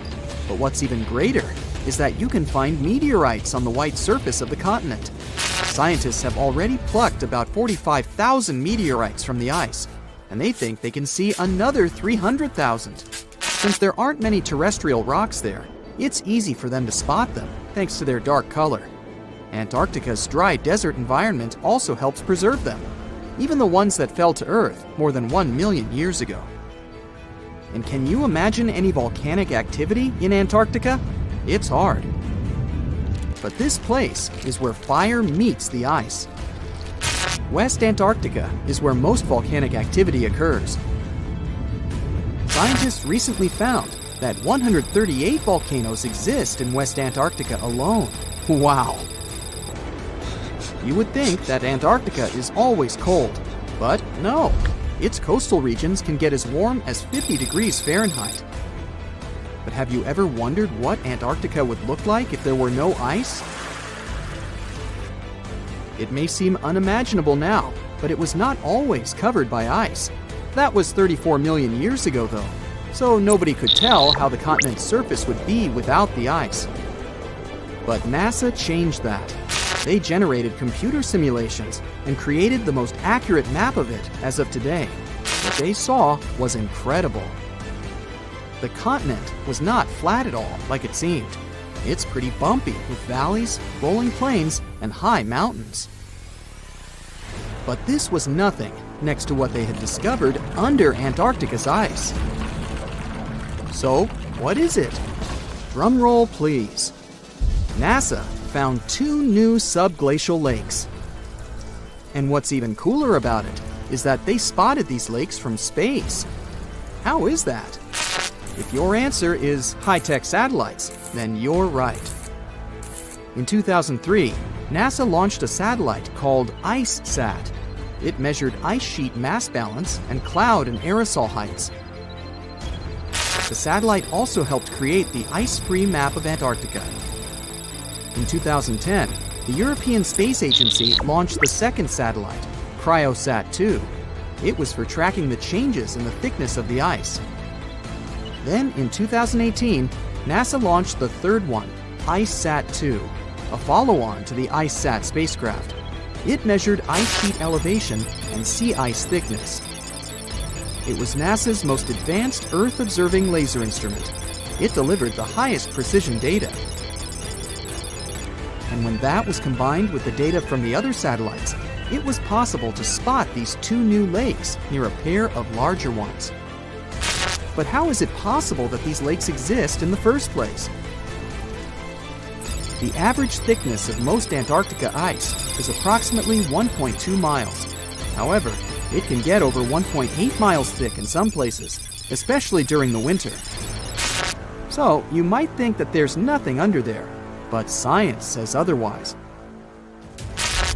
It's not quite possible to see it with your bare eyes, but the continent's ice is slowly but constantly flowing in different directions under the force of its weight. But scientists could not figure out how water moved for many years. That started to change in 2007, when data gathered from the IceSat provided insight into what hides beneath the surface. They first discovered an entire network of meltwater lakes connected under Antarctica's fast-flowing ice streams, and there were hundreds of them. Scripps Institution of Oceanography glaciologist Helen Amanda Fricker figured that the elevation changes measured by IceSat happened because of the dynamics of these lakes. They did not hold meltwater statically. Instead, they were filling and draining continuously over time through a system of waterways. And as they did that, the ice above rose and fell. But where do they drain? The ocean, of course, and it drains a lot. A recent study, co-authored by Fricker, found that the drainage of one lake flushed as much as 198 billion gallons into the ocean in only 3 days. Countless mysteries about how nature works are still waiting to be solved. But finding the two new lakes will give scientists a better picture of how fast the Antarctic ice sheet will change as the climate gets warmer, and how this will affect global ocean currents and sea level rise. The filling and draining cycle of the lakes also cause the ice sheet to suffer cracks and crevices. So, the information they find from these new lakes will also give them a better understanding of the damage on the surface of the ice. They will also be able to assess how this filling and draining system influences the speed at which ice slips into the oceans and seas. And that means they can evaluate how the added fresh water may alter marine ecosystems. This discovery may also suggest whether life is under the ice. Wow! Scientists drilled through about 3,504 feet of ice and found that water samples taken from one of the lakes contained approximately 10,000 bacterial cells per milliliter. Such a high number of bacterial life is a good sign, because that means the icy waters might also support higher life forms, such as microanimals, and one of these new lakes might even be their home. But the most exciting thing is that the new lakes might help them understand whether life on other planets is possible. Scientists believe any life below the frozen surface of the planet Mars might follow the patterns seen in Antarctica's lakes. So, there is a possibility that they might find critical new information on the type of life that may have existed on the red planet. You wouldn't want to be there during the winter, though. The lowest temperature on Earth you can experience is negative 128 degrees Fahrenheit. In 2010, there was an even lower temperature of negative 135 degrees Fahrenheit. And you may feel this cold much worse due to the strong and dry winds. Did you know that the size of the ice surface on Antarctica also changes throughout the year? It's about 1.2 million square miles during the summer, but when it's winter, it grows to 7.3 million square miles. Yet, despite the change, it remains the largest piece of ice on Earth. Sorry, Arctic, you lose. Do you know these cute little penguins? Consider these animals the locals, because there is no native population in Antarctica. It's a no man's land, because no single country owns it. But do you know who really owns it? 5 different species of penguins, seals, and killer whales. Ha ha. Despite the continent's harsh conditions, you can visit it as a tourist for fishing and research purposes. Around 5,000 people reside on the continent during summer at research stations. But when winter comes, the number naturally drops down to 1,000. Antarctica's ice blanket makes up 70% of the world's freshwater reserves. Imagine what would happen if it melted. The global sea levels would be raised by almost 200 feet. Look at those lush coniferous forests and tundra. What a wonderland. You may have mistakenly thought it's Canada, but it's not. It's Antarctica, about 34 million years ago. So what makes Antarctica this frigid today? It turns out a mix of dropping carbon dioxide levels and some tectonic shuffle played a huge role in transforming this ice-free paradise into the frozen continent we know now. About 50 million years ago, CO2 concentrations were sky high, strutting around at around 1,000 to 2,000 parts per million. But as those levels tumbled down, global temps started to drop, paving the way for the mighty ice sheets that later took over Antarctica. While the CO2 dive was happening, tectonic activity was also working its magic. The big split between South America and Antarctica opened up the Drake Passage, which created the Antarctic Circumpolar Current. This powerful current acted like a bouncer, keeping warm air and ocean currents from crashing the Antarctic party, and helping keep things rather frosty. If you mix up Australia and Antarctica, you're not that wrong. These two continents used to be one. If you mix up Austria and Australia, it's much worse. By the way, don't fall for the internet myths and memes. There's no help desk in Austria specifically for people who intended to fly to Australia. Now, look at this magnificent Australian pink beach. It's precious, and not in a figurative sense. Those mysterious pinkish sands are actually garnet, and it's widely used in jewelry. Geologists studied those sands and came to the conclusion that the garnet contained there is older than local mountains. That doesn't make sense, right? In fact, it does. You see, Australia didn't used to be this very detached continent as it is now. Many millions of years ago, Australia and Antarctica were part of the supercontinent Gondwana, and glacial erosion released the garnet, which eventually made its way to the beach. These sands formed when South Australia was flat and chill, long before the mountains appeared. Most garnet gets washed away, but this batch has a rich history, tracing back to glacial rocks in the Transantarctic Mountains. So this pink sand comes from an ancient mountain range hidden under Antarctic ice. Not only does Antarctica ice hide gems like garnet, if you look harder, you might find entire buildings. Sounds insane, but this is exactly what a British explorer did. His name is Chris Brown, and he uncovered an entire building beneath the ice. He was traveling to the pole of inaccessibility, and it all started with a bummer. Chris and his son had their plane broken. Suddenly, they spotted a lone bust peeking out of the snow. This place was an old meteorological station. Despite freezing conditions, Chris and his son Micah had a blast exploring. Chris is on a mission to conquer all 7 earthbound poles of inaccessibility and has tackled 5 so far. I guess you already know that Antarctica is the largest desert on Earth, much larger than the Sahara or the Gobi. Still, despite being the driest continent on Earth, it boasts a seriously weird waterfall. Nestled in the mesmerizing McMurdo Dry Valleys, it's 5 stories tall and looks like it's gushing blood. It's even called Blood Falls. It may look outlandish and even frightening, but its nature can be easily explained. The water that creates this crimson cascade was once a salty lake, but over time, it became sealed off from the outside world when glaciers formed on top of it. Now, this ancient water hanging out 1,300 feet below the surface has cranked up its salt levels to 3 times saltier than the ocean. This salt water is also loaded with iron and gets 0 oxygen or sunlight. When the iron-rich water trickles through a crack in the glacier and meets the air, it rusts up, turning dark red.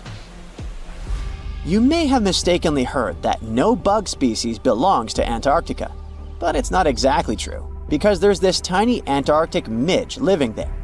Plus, there are some spiders too. Those aren't your average spiders hanging out in the darkest corners of your apartment.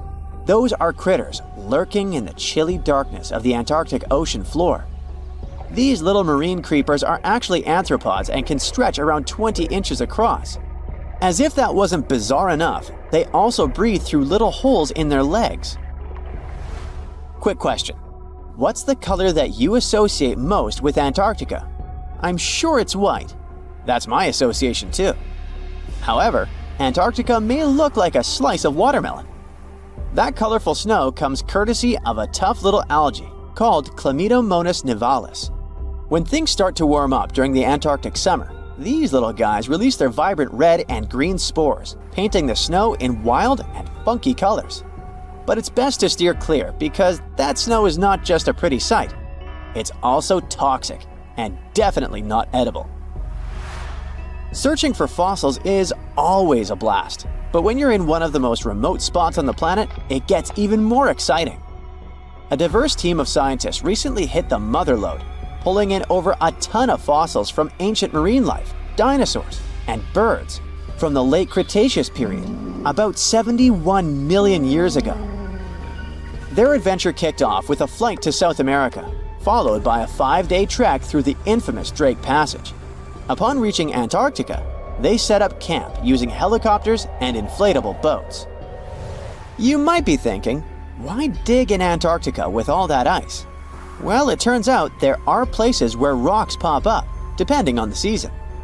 The team went to James Ross Island, located in the Antarctic Peninsula, and they went there during February and March. And that's one of the few parts of Antarctica where in summer, rocks are exposed, and those rocks can come from the age of dinosaurs.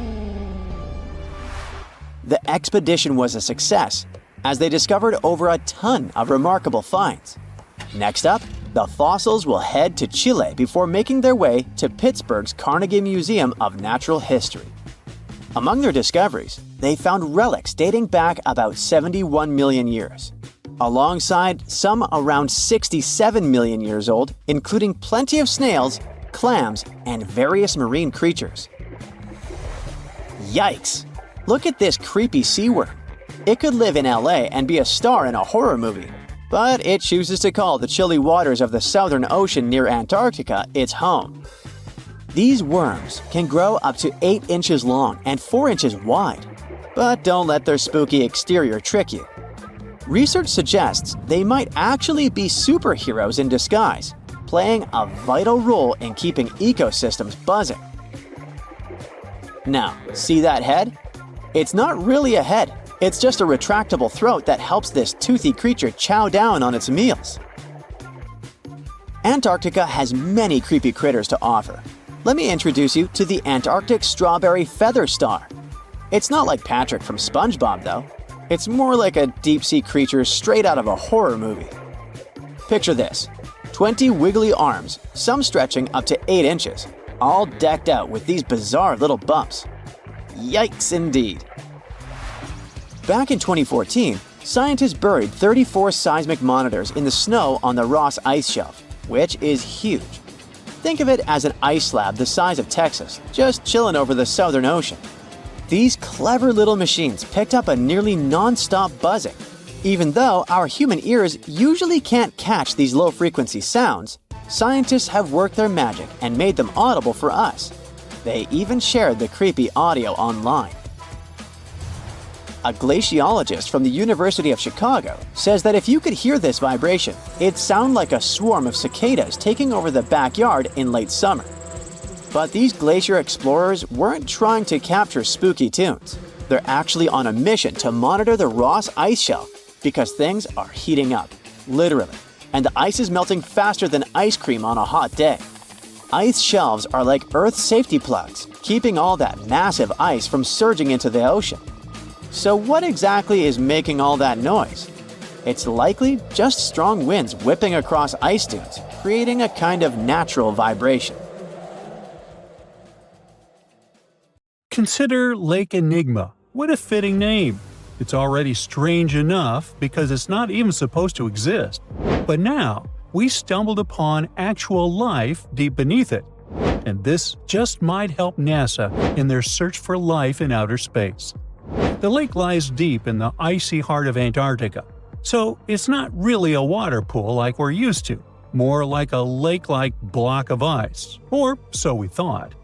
Just recently, Italian scientists discovered a secret that had been buried for ages – an actual body of water, and in this water, life is thriving. Various microorganisms, and even some weird little hunters. Which is super weird, since Enigma sits in a remote and harsh corner of our planet, the northern Victoria Land in Antarctica.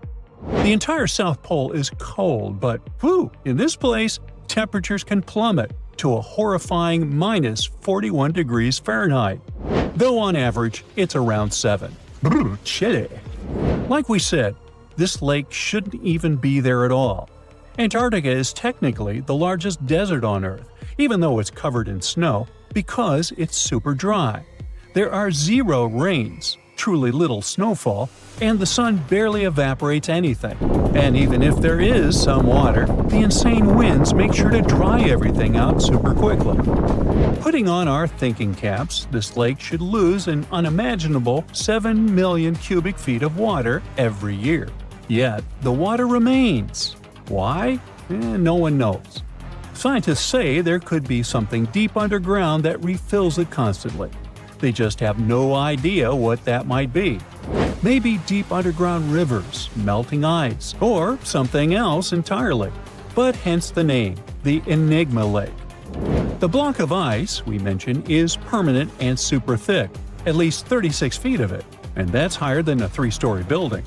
So researchers decided to check out if there's anything beneath it. They used a so-called ground-penetrating radar, a super smart echo detector for the ground. This radar sends invisible radio waves into the Earth. When they hit something underground, like rocks, water, or anything else, they bounce back to the device. By measuring how long it takes for the signal to return and how strong they are, we can determine the distance and what exactly the radar hit. That's how animals like bats, whales, and dolphins can see underwater. And we humans stole this cool nature idea to research buried structures and hidden caves. Scientists used this device all over the Enigma surface. This way, they were able to create an entire map of this under-ice world beneath. The water itself wasn't surprising.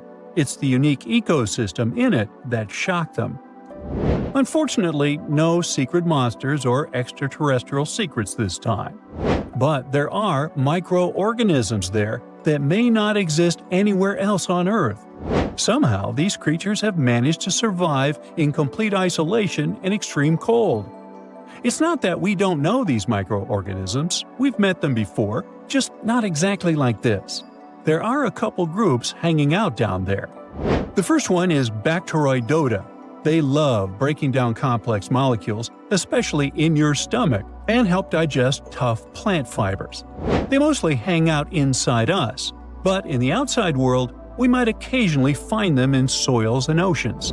Then Actinobacteriota, genius chemists among bacteria. They decompose organic materials and help the soil get healthier. They're also famous for producing antibiotics, so we owe a lot of our medicine to them. The third one is Pseudomonadota. These guys weren't a surprise. They're crazy adaptable. They can thrive pretty much anywhere, from soil to water to the human body. Some of them are good, helping plants grow and in nutrient cycles, but others can be opportunistic pathogens. Bad guys. But what is actually a surprise is that Lake Enigma has tons of passibacteria. They're ultra small even for microorganisms and can barely do anything themselves. So they prefer to live in symbiosis or be little parasites, relying on their hosts for nutrients and other necessities. All these little chompers might be ancient. They could be remnants of a time before the lake froze over completely, which is hundreds of thousands of years ago. It's simply weird to encounter these bacteria in the Enigma Lake, especially the little parasites. Passibacteria usually love low-oxygen environments, but this lake is very oxygen-rich, not even mentioning an almost 40 feet of ice above.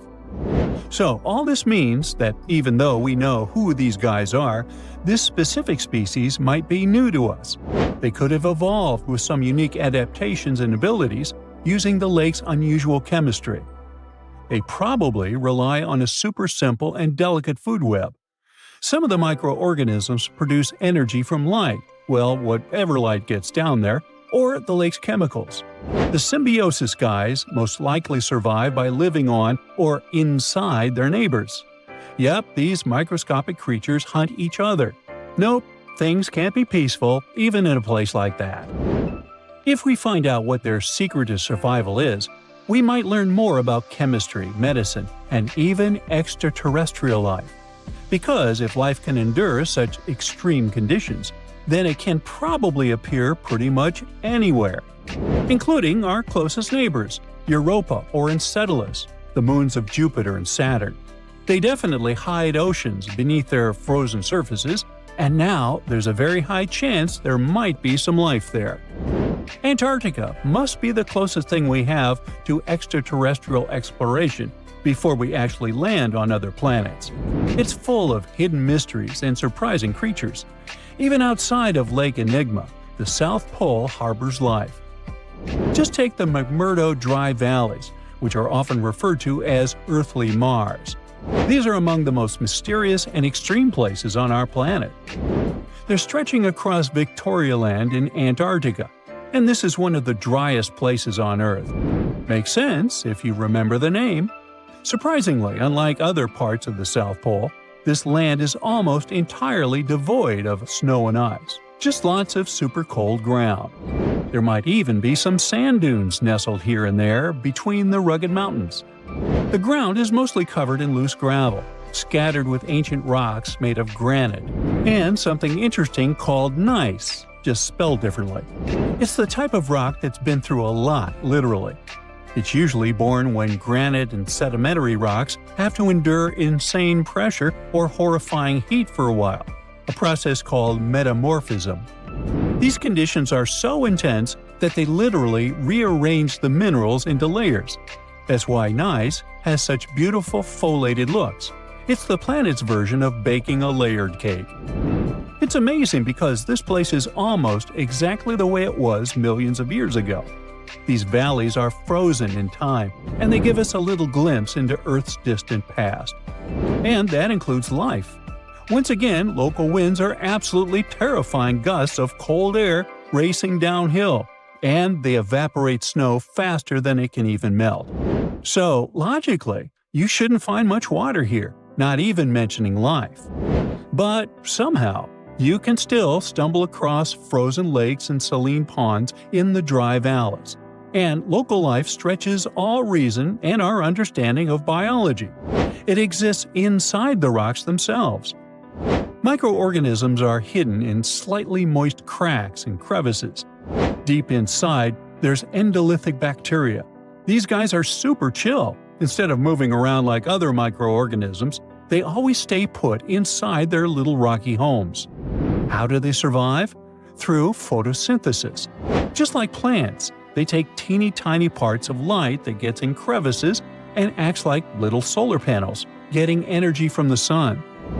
Meanwhile, in another place, beneath the Taylor Glacier, there's bacteria that literally doesn't eat anything. Not comfort, not sunlight, not even oxygen. These guys rely on a diet of dusty rocks and sulfur to fuel their weird metabolisms. By breaking down sulfur and iron, they get energy to sustain themselves. This way, they easily survive in deep seas at sub-freezing temperatures, completely cut off from sunlight, oxygen, and the world itself. This place is fascinating for both its life and the lack of it. In some parts of the valleys, like University Valley, yes, that's what it's called, the permafrost is so harsh that no microbes were found at all. This might be one of the only places on Earth where life appears to be completely absent, a quite scary idea. Anyway, now scientists are thinking about learning more about Lake Enigma and drilling this Mars-like environment, exactly for that reason, to see how we could get samples from Mars in the future. Antarctica wasn't always a frozen wasteland. A long time ago, it was full of life, and 56 million years ago, something terrifying stalked its jungles. A giant, flesh-eating bird. It was around 6 feet tall and weighed as much as a lion. For millions of years, nothing could challenge it. So why did it disappear? And could there be even bigger predators still hidden beneath the ice? Paleontologists found two massive claw bones in Antarctica, sharp, curved, and powerful, belonging to this bird. They were dug up from the Epresian-aged rocks of Seymour Island, which means they're around 40 to 50 million years old. Their shape left no doubt. These were the so-called terror birds. Their scientific name is Forus raceti, some of the most fearsome predators to ever walk the earth. They were flightless and didn't even need wings.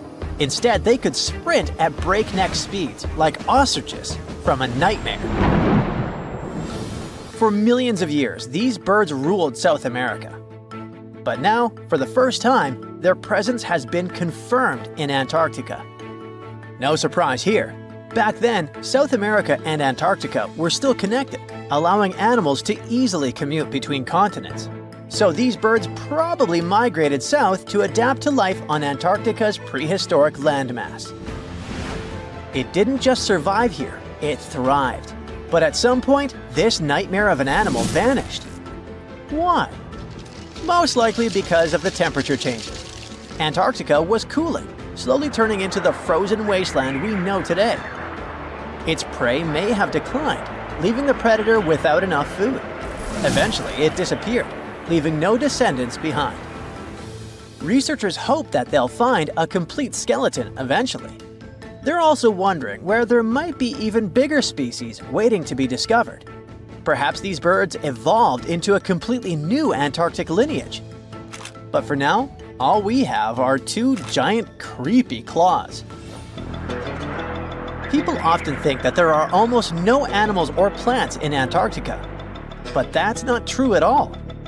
Penguins waddle around, and forget the cute tiny ones. Antarctica used to have 6-foot-tall monsters. The emperor penguins are the largest penguin species alive today. They can dive over 1,800 feet deep and hold their breath for over 20 minutes. There were giant ancient penguins around 38 million years ago. They were the size of humans. Fossils show they had long, sharp beaks, making them terrifying hunters of fish and squid. The fish there are also absolutely fascinating. Forget giant squids. Colossal squids are nightmares even bigger. Some reach over 40 feet long with massive, super sharp beaks and eyes the size of dinner plates. Finally, orcas, the apex predators of the Antarctic Ocean. They hunt in packs, working together like a wolf pack of the sea to take down seals, fish, and even massive whales. There are even tiny plants like moss and algae.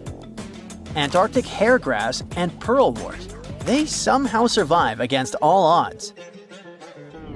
There are many other myths going on about Antarctica. For example, some people think that when icebergs break off from glaciers, they immediately start drifting straight into the open ocean until they melt. But the reality is way more chaotic. First, when an iceberg breaks off from a glacier or ice shelf, it has to deal with underwater obstacles. It can stay stuck on the seafloor for decades without moving. Then they get caught in powerful whirlpools and spin in place for months.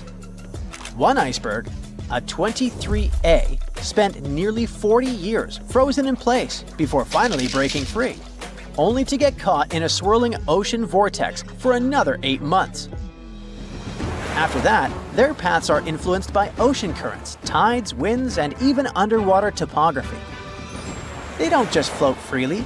Their movements are full of literal, unexpected twists. And speaking of glaciers, another strange rumor is that some humans can't travel more than 311 miles inland in Antarctica because of an impassable ice wall, freezing jet fuel, deadly winds, and no oxygen. But this is completely false. Antarctica has been explored by planes, vehicles, and even scientists on foot. There's an entire research station sitting at the South Pole. People live there all year long. The ice wall is real, a massive ice cliff rising above the ocean. But that isn't some secret barrier, it's an ice shelf. These are thick slabs of ice that form when glaciers slowly flow off the land and spread over the ocean. Almost 3/4 of Antarctica's coastline is made up of them, but they don't form some giant ring around the world. Antarctica is one of the most extreme places on Earth, but we've conquered its challenges and we keep learning more about it every year. That's why every year, millions of dollars are poured into keeping research stations running, protecting wildlife, and making sure the people who live there have everything they need. But where does all this money go? Well, Antarctica stations are basically small cities. There's electricity, heating, water purification, food storage, and medical facilities. The biggest station, McMurdo, is basically a town with over 1,000 people in summer. It has everything from a fire station to a gym. The South Pole Station is super deep inland, so it's one of the hardest places to supply. Getting food and fuel there requires airplanes flying thousands of miles in extreme cold. But the internet loves a good mystery. When Google Maps revealed what looked like a massive doorway in Antarctica, conspiracy theorists went wild. People joked about everything from Bigfoot's vacation home to a secret base, or even a Star Trek spaceship hangar hidden in the ice. But there's a way simpler and less exciting explanation. It's actually a grounded iceberg, a chunk of ice that got stuck in shallow water and is now slowly melting. As ice moves across the landscape, it flows around bumps and obstacles, creating odd shapes. The process of melting, breaking apart, and refreezing can carve ice into unexpected forms. Antarctica also has incredibly strong downward-blowing winds that sculpt ice into dramatic formations over time. No secret doorway, unfortunately. And speaking of doors, for years, Ushuaia, Argentina, has been called the gateway to Antarctica. The last stop before the icy continent. The place where expeditions begin. But there's another option. Punta Arenas, Chile. Let's compare them. Ushuaia is closer to Antarctica. It's the top departure point for tourists going on cruises. But no regular flights to Antarctica. No major scientific bases operating from here. It's basically controlled by the military, which refuses to allow private flights, only commercially operated ships. Yes, Punta Arenas is further from Antarctica, but 22 countries and global organizations use it as their main base. There are regular flights to Antarctica happening there every year. Private airlines can actually operate here, making it the real air connection to Antarctica. Ushuaia may have the best location physically, but Punta Arenas actually runs the show. Argentina made a huge error in picking its Antarctic airbase. Instead of setting up a simple, accessible base at sea level, they built Marambio Base, very high on rough terrain, completely impossible to reach by land. Everything has to be flown in by helicopter, making operations slow, expensive, and frustrating. For 50 years, Argentina stubbornly stuck to this bad decision, while Chile set up efficient, well-planned bases that the world now uses. If things don't change, Ushuaia will be nothing more than a tourist stop. But what's terrifying is that Antarctica seems to be returning to its past. It's supposed to be the coldest place on Earth, but something shocking happened just recently. For the first time in recorded history, temperatures in Antarctica broke 68 degrees Fahrenheit. This continent is buried under miles of ice. Usually, temperatures there can drop to minus 112 degrees. But in the winter of 2020, scientists recorded an insane 69 degrees on Seymour Island, hotter than many places in Europe at that time. Scientists believe there are several reasons for that. First, there are changes in the way heat moves around the planet's waters. Second, melting permafrost due to the planet warming. It looks like the climate is changing faster than expected. The Loch Ness Monster is actually not from Scotland. Turns out, this real-life creature lived in the freezing waters of Antarctica about 70 million years ago. In 2019, researchers discovered fossils of a huge, prehistoric marine reptile that looked a lot like what people described as Nessie. This beast was terrifying, measuring up to 36 feet long with a massive giraffe-like neck It also weighed around 15 tons, which is about the size of 3 elephants. Next up on our list of huge animals is a penguin. I know penguins aren't exactly what you'd call big, but scientists have just found what they think might be the biggest penguin ever, the Kumimamu fordyce. It's believed that these giant birds were hanging around New Zealand about 55 million years ago, and they were huge, weighing over 330 pounds. That's about 5 times the size of the emperor penguins, which are considered the largest penguins alive today. Now, let's move on from massive creatures to something much smaller. Meet B. manfredschmidti, a great ape that lived around 12 million years ago in what is now Germany. This creature is very special, as it's the tiniest great ape ever discovered. And when I say tiny, I really mean it. These ancient animals only weighed about 22 pounds. They were basically no bigger than a super chunky cat. If you think small creatures aren't scary, wait until you meet the electric blue tarantula. This newly discovered species from Thailand's mangroves has an almost otherworldly electric blue color. Its vibrant hue doesn't come from pigment, it is actually caused by the unique structure of its hair, which reflects blue light, making it look like an extraterrestrial being. We're going even further now, diving into the freezing pitch-black depths. At around 2,000 feet deep in the Andaman Sea, scientists found a new species of ghost shark, which they named Chimera supape. Their appearance is straight out of a horror movie. They have sleek, pale bodies, frills that look like feathers, and large, creepy eyes. These ghost sharks aren't actually sharks, but they are related, having diverged from their cousins about 400 million years ago. The good news is they're not too scary since they're only a bit bigger than a shoebox. Just when you think we can't find stranger creatures, we come across this ancient amphibian from Brazil. Scientifically known as K. rosae. This newly discovered giant crocodile-like creature lived during the Triassic period, over 240 million years ago. At nearly 10 feet long, it had a powerful jaw, resembling the modern-day alligator. This beast was definitely a survivor since it adapted to the most severe conditions ever seen on the planet. Last year, scientists were tracking the dense Amazon rainforest at night when they found some quirky orange spiders that looked like they were wearing black boots. The team soon discovered it was a new type of giant crab spider. And no, they don't look like crabs at all. They only got their name because, while perched on plants, these spiders spread their legs out to the sides, just like crabs. Do you know that some new species are named after celebrities? Hollywood icon Harrison Ford now has his very own snake, for example. Discovered in Peru, T. Harrison Fordy honors the actor famous for his role as Indiana Jones, an archaeologist with a notorious fear of snakes. Unlike the film's menacing serpents, this new snake species is quite modest in size, measuring about 16 inches long.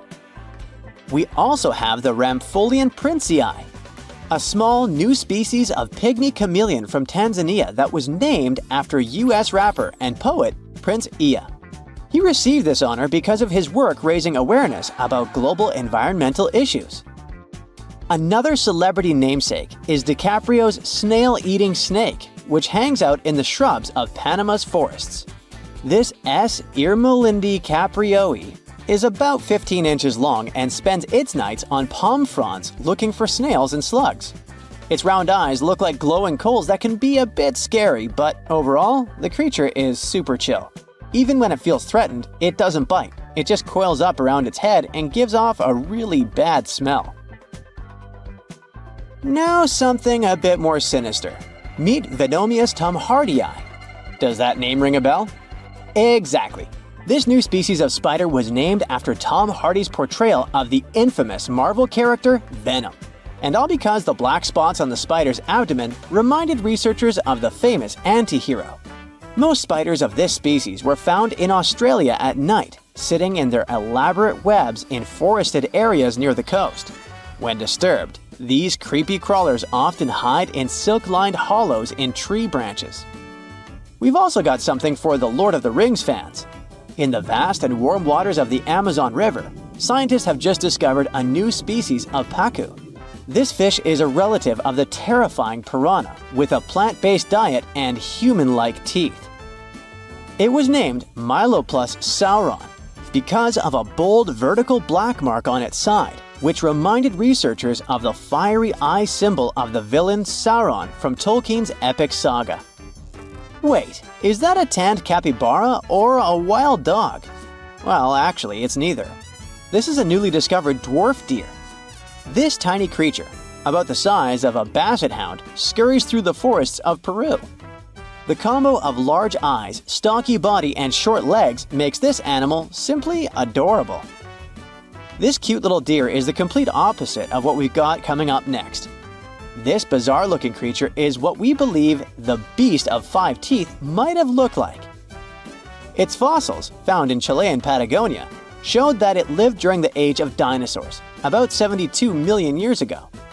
This finding is just another piece of evidence that mammals had been roaming around that part of South America much earlier than we thought. Moving from the forests of South America to the deserts of Australia, we come across a sand dragon lizard, known scientifically as Cteniferus tayacalpa. With its sandy color and long, lean body, this lizard looks like it could star in a Dune movie. Discovered last year, this sand dragon lizard blends in perfectly with the hot sands of the Great Victoria Desert in southern Australia. For over 10 years, a large-eyed creature managed to hide from scientists who ventured into the mountains of southwestern China. But not this time. In 2023, the group finally managed to take photos of 7 frogs that didn't match any known species. They're now known as Leishan odorous frogs, a species that grows to be about 2 inches long and has small bumps all over their grass-green bodies. Off the coast of Chile, we have recently found a seamount nearly 4 times as high as the Burj Khalifa. Underwater mountains are usually home to beautiful life forms, like sponge gardens and ancient corals. But this Chilean seamount also hid a creature known as the flying spaghetti monster. It's a rare type of squid with long, noodle-like tentacles that make it look like an underwater pasta dish. Including its tentacles, this strange creature can be over 130 feet long. Recently, scientists were diving into the cold waters of the Antarctic Peninsula when they thought they had found an ordinary dragonfish swimming by. But there was something unusual about this one. It turned out that this fish had 2 darker vertical stripes along its slender body. That's when they realized they were looking at a new species, the banded dragonfish. From bizarre sea creatures to a cute one. In 2017, locals were diving near Kume Island in Japan when they found the skeleton panda sea squirt. This deep-sea oddity quickly won people over with its look because its black spots actually resemble a panda bear's eyes and ears. At least if you have a good imagination. This unusual creature filters water to catch its food, and is yet another reminder of the ocean's hidden wonders. The Meg, aka Megalodon, roamed the oceans long after dinosaurs were wiped out by the Great Meteorite. It was one of the largest and most dangerous hunters that have ever lived on Earth, as well as the biggest shark. But then, about 3.6 million years ago, the last of its kind disappeared from our planet, leaving only huge teeth for modern archaeologists to keep finding. There are a few theories about why it could have happened, but scientists might have found the true reason. The Megalodon, which means big tooth, was the largest shark ever to exist. It reportedly lived around 20 to 3.6 million years ago and was truly enormous. Its bite was more powerful than that of a T-Rex, and likely any other powerful predator that has ever roamed this planet. It's probably not surprising since this marine creature had extremely strong jaws that could span from 9 to 10 feet wide. That's enough to swallow 2 grown-up people side by side. The jaws were also lined with 276 teeth, and they reached 7 inches in length. That's as long as a small hedgehog. Once these teeth got worn down, the shark got rid of them and grew new ones. Such large sedated teeth helped the Meg to eat meat easily. The shark itself could grow up to 59 feet long. That's twice the length of a London double-decker bus. The animal was also pretty heavy. While a fully grown T-Rex weighed about 8 tons, the weight of a large megalodon could be more than 30 tons. With no competitors, the enormous shark was the real king of the oceans. It hunted other sharks, large fish, and even whales. Then why did such a magnificent creature disappear from the face of the earth? The previous theories mentioned the great white shark. The megalodon is usually described as some gigantic version of this marine animal. And this is a common mistake made because most people think these creatures were related. But in reality, the meg looked more like a modern bull shark. Its snout was snout, its lower jaw was rather flat, and long and massive pectoral fins supported the animal's weight. But what's more important, the ancestors of today's great whites existed at the same time as the megalodon. Now, with great size comes great clumsiness. And although the meg was huge and powerful, it was also not as nimble as smaller and quicker great white sharks. Great whites could have rivaled the megalodon for food, and were often more successful hunters thanks to their agility. They couldn't fight the meg openly, but were fast enough to steal its food. So according to this theory, the only food left for the megalodon were whales and equally big marine animals. Grown-up megs could easily catch such beasts, but their offspring were much smaller and more vulnerable than their parents. Could smaller sharks have used this to their advantage? Maybe while megasharks were still little, they became a meal for great whites, as well as bull and tiger sharks. Even at those times, a great white shark could reach the length of 20 feet, while a megalodon kid was definitely smaller. But even if there had been no open confrontation between young megalodons and smaller grown-up sharks, meg kids wouldn't have been able to find food for themselves to grow to adulthood. The reason is the same. The population of other sharks was growing, and they were rivaling each other and the meg for convenient food. The more great whites and other sharks appeared in the oceans, the less food remained for young monster sharks. Eventually, they probably starved. But it's just one of the theories that try to explain why the meg went extinct, and here's another one. A new study has shown that the meg was most likely a warm-blooded predator able to regulate its body temperature, and that might have been the reason why this species disappeared with time. Scientists analyzed isotopes of the tooth enamel of the megalodon and concluded that the animal could easily maintain a body temperature that was around 13 degrees F warmer than the temperature of the surrounding water. Such a temperature difference is much greater than what other sharks living at the same time as the meg had, and it's large enough for the ancient predator to be classified as warm-blooded.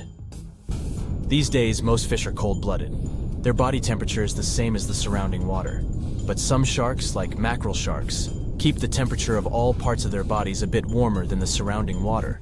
But it doesn't make them completely warm-blooded because they simply store heat generated by their muscles. And in mammals, body temperature is regulated by a special region of the brain called the hypothalamus.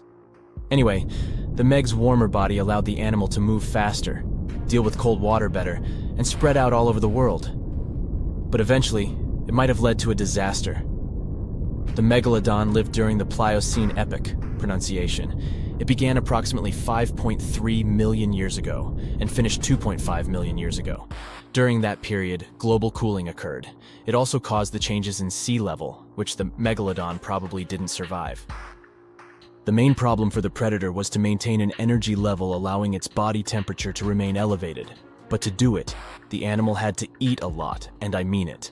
But it was a challenging task in a time of changing marine ecosystems, and while competing with newcomers, such as the great white shark. If this theory is true, then the amount of energy the meg had to use to remain warm could have contributed to its extinction. This new information is very important to us. It shows that many marine predators in modern oceans might be experiencing the effects of ongoing climate change too. By the way, have you heard that there have been several cases when people were sure they had seen the meg? Or at least some similar extremely large monsters. And these sightings happened relatively recently. For example, in July 1916, the New Jersey coast of the US was terrified by a series of shark attacks. They happened during an oppressive heat wave when hundreds of beachgoers tried to find shelter from the heat near the water. People described the culprit that had caused all that havoc as a giant shark, much bigger than any regular one. Since then, scientists have been debating which shark species was involved in those accidents. The most popular guesses have been the bull shark and the great white. A picture of a huge shark roaming the Pacific Ocean not far from Guadalupe Island appeared in 1999. The creature was nicknamed Deep Blue. It could be distinguished from others by a wavy pattern separating its gray back and white belly. But even though some people claimed it could be the infamous megalodon, experts came to the conclusion It was a female white shark, the largest ever seen. The average length of a male white shark is 11 to 13 feet. Females are bigger, up to 15 or 16 feet, but Deep Blue reached more than 20 feet in length. No wonder people were confused. For the last time, Deep Blue was spotted in 2013 near the western coast of Mexico's Baja California. But look, there's another jumbo shark, and you can meet it in any part of the world. The largest specimens can reach 40 feet long and weigh about 5 or even 6 tons. Could it be, if not the megalodon itself, but one of its relatives? Again, a wrong guess. That's the basking shark. This animal prefers subpolar seas, with temperatures not higher than 58 degrees F, even though some of these animals do migrate to warmer places. Like whale sharks, basking sharks are harmless and don't attack snorkelers or divers. These creatures have loads of small teeth, but they don't use them when feeding. Instead, they swim with their huge mouths open and swallow plankton. A grown-up basking shark can filter nearly 2,000 tons of water per hour.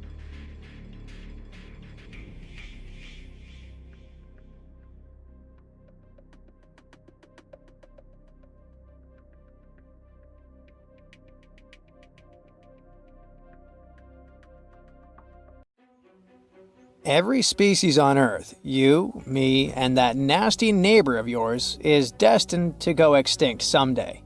Just like what happened to the woolly mammoths and saber-toothed tigers. Stats aren't bright. Scientists say that 99% of all animals that ever lived are now extinct. Hey, what's that look on your face? Going extinct is not the end of the story. Now listen up. Mammoths might make the greatest comeback ever and even be the key to saving humanity. Nope, they won't give away free money so that we don't have to work anymore, but they can sorta help the weather situation on our planet. In the Arctic tundra, there's this ground called permafrost. It's like soil in the form of ice. Soil turns permafrost when it stays super cold for 2 years straight.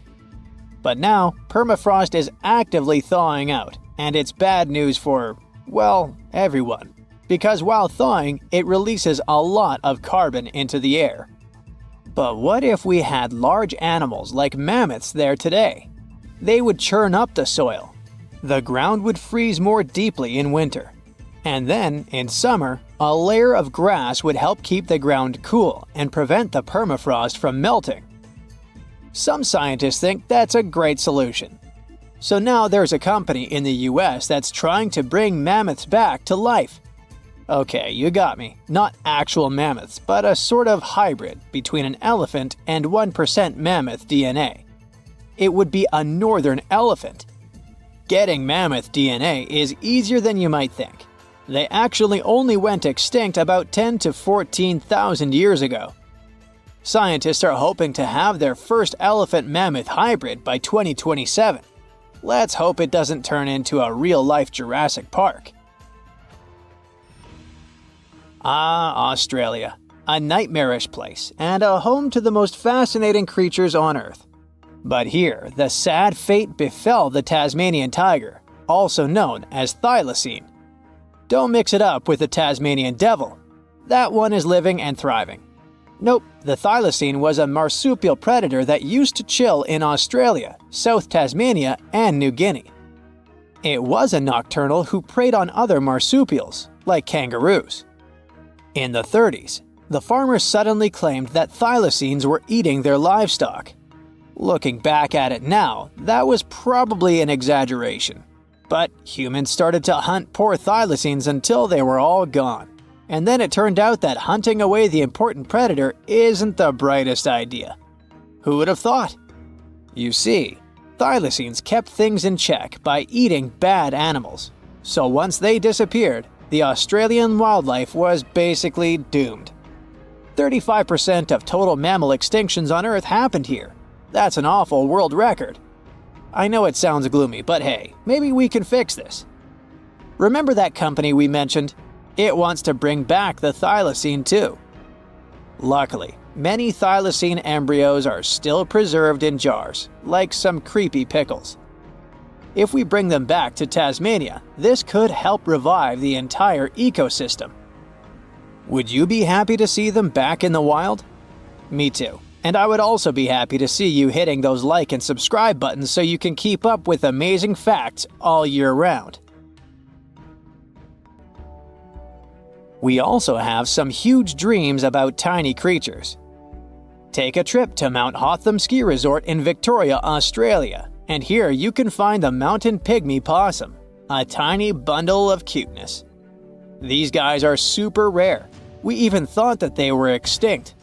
All we had was their fossils. But then, some skiers spotted a possum in a log pile at the ski lodge in 1966.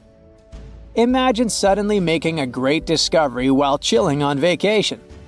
These little possums can spend 7 months of the year sleeping under the snow. They wake up occasionally to eat some stored food, and then they wake up in the spring to eat even more, find a mate, and go back to sleep again. What a relatable fella. Since they've made it into this video, you can guess they're pretty endangered. There are less than 2,000 left in the wild, all because their current homes don't fit them that well. But hooray, we can help them too. You see, their ancestors lived in lowland forests about 20 million years ago.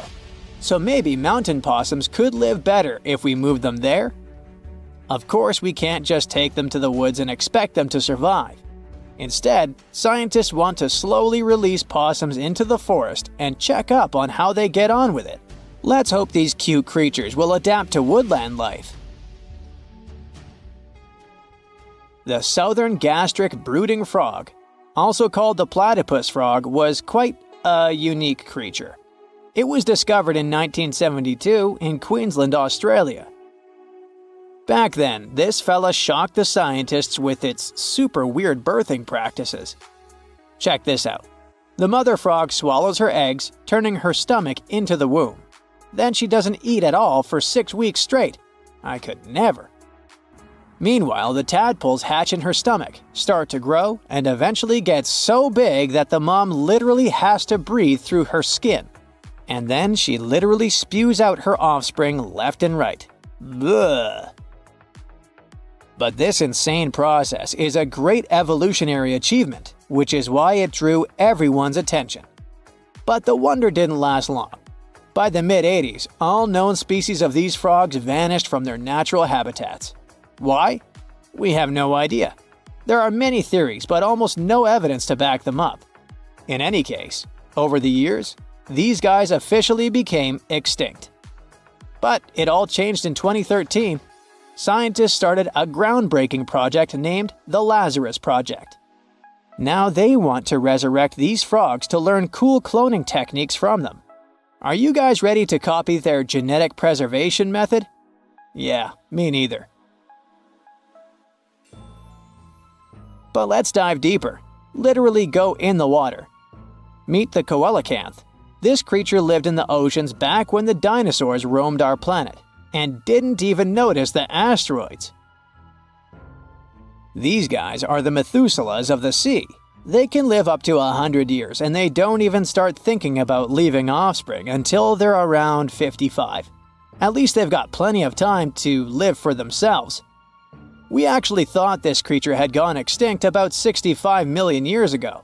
But then, the first Latimeria specimen was discovered off the coast of South Africa in 1938. Now they're known as living fossils. And these fish are enormous. They weigh around 200 pounds. They're also super stylish, with those lobe-fished paddles that make them look like disco balls. Oh, and they're great aerialists. Thanks to those versatile fins, they can even do headstands and swim belly up.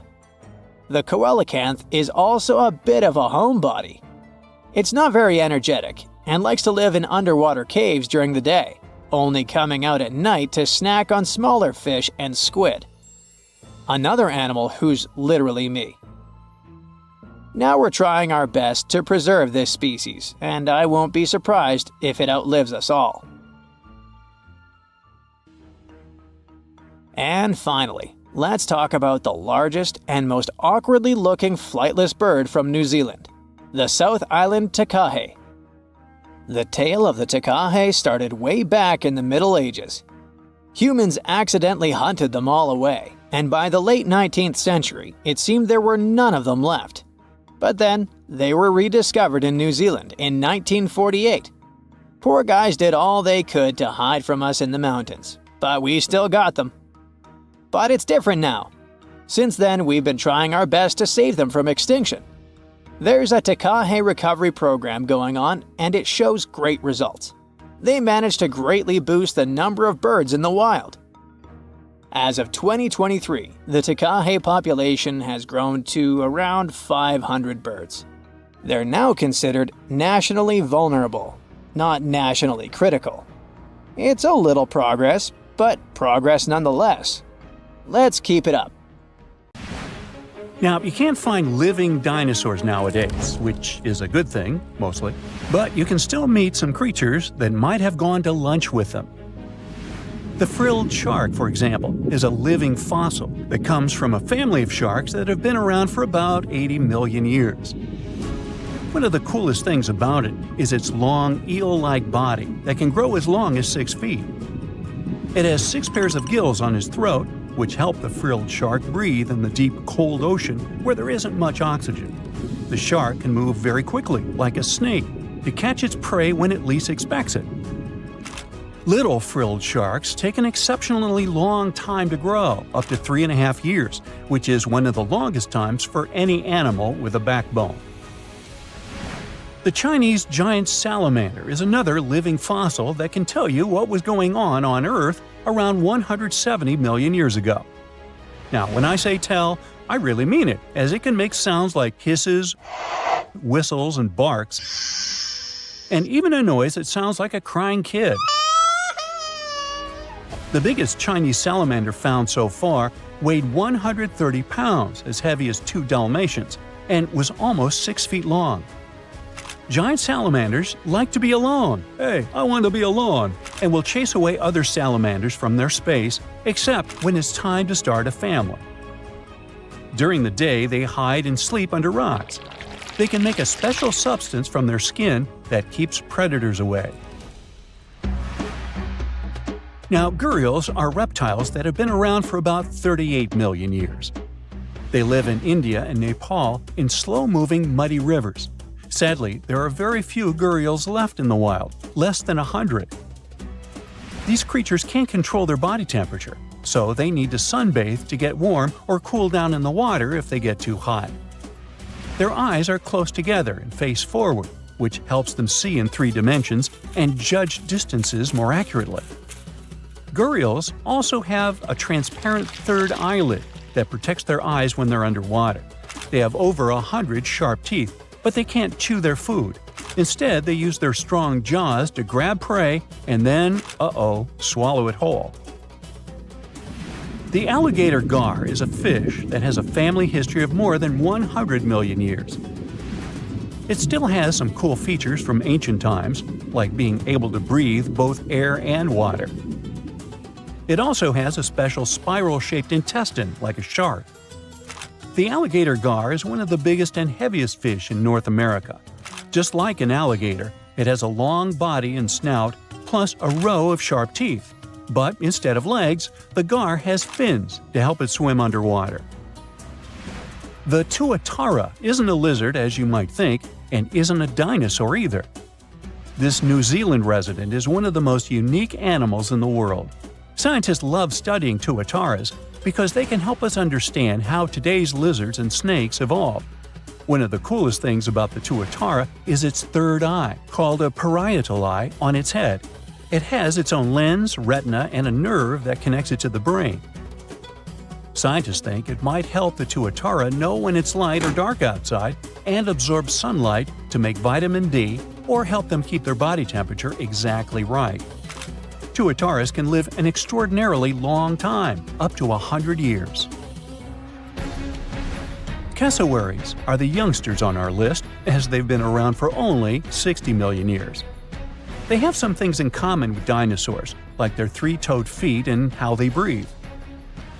Cassowaries love to eat fruit, lots and lots of fruit. This love of fruit helps the rainforest because when cassowaries eat the fruit, their bodies don't harm the seeds inside.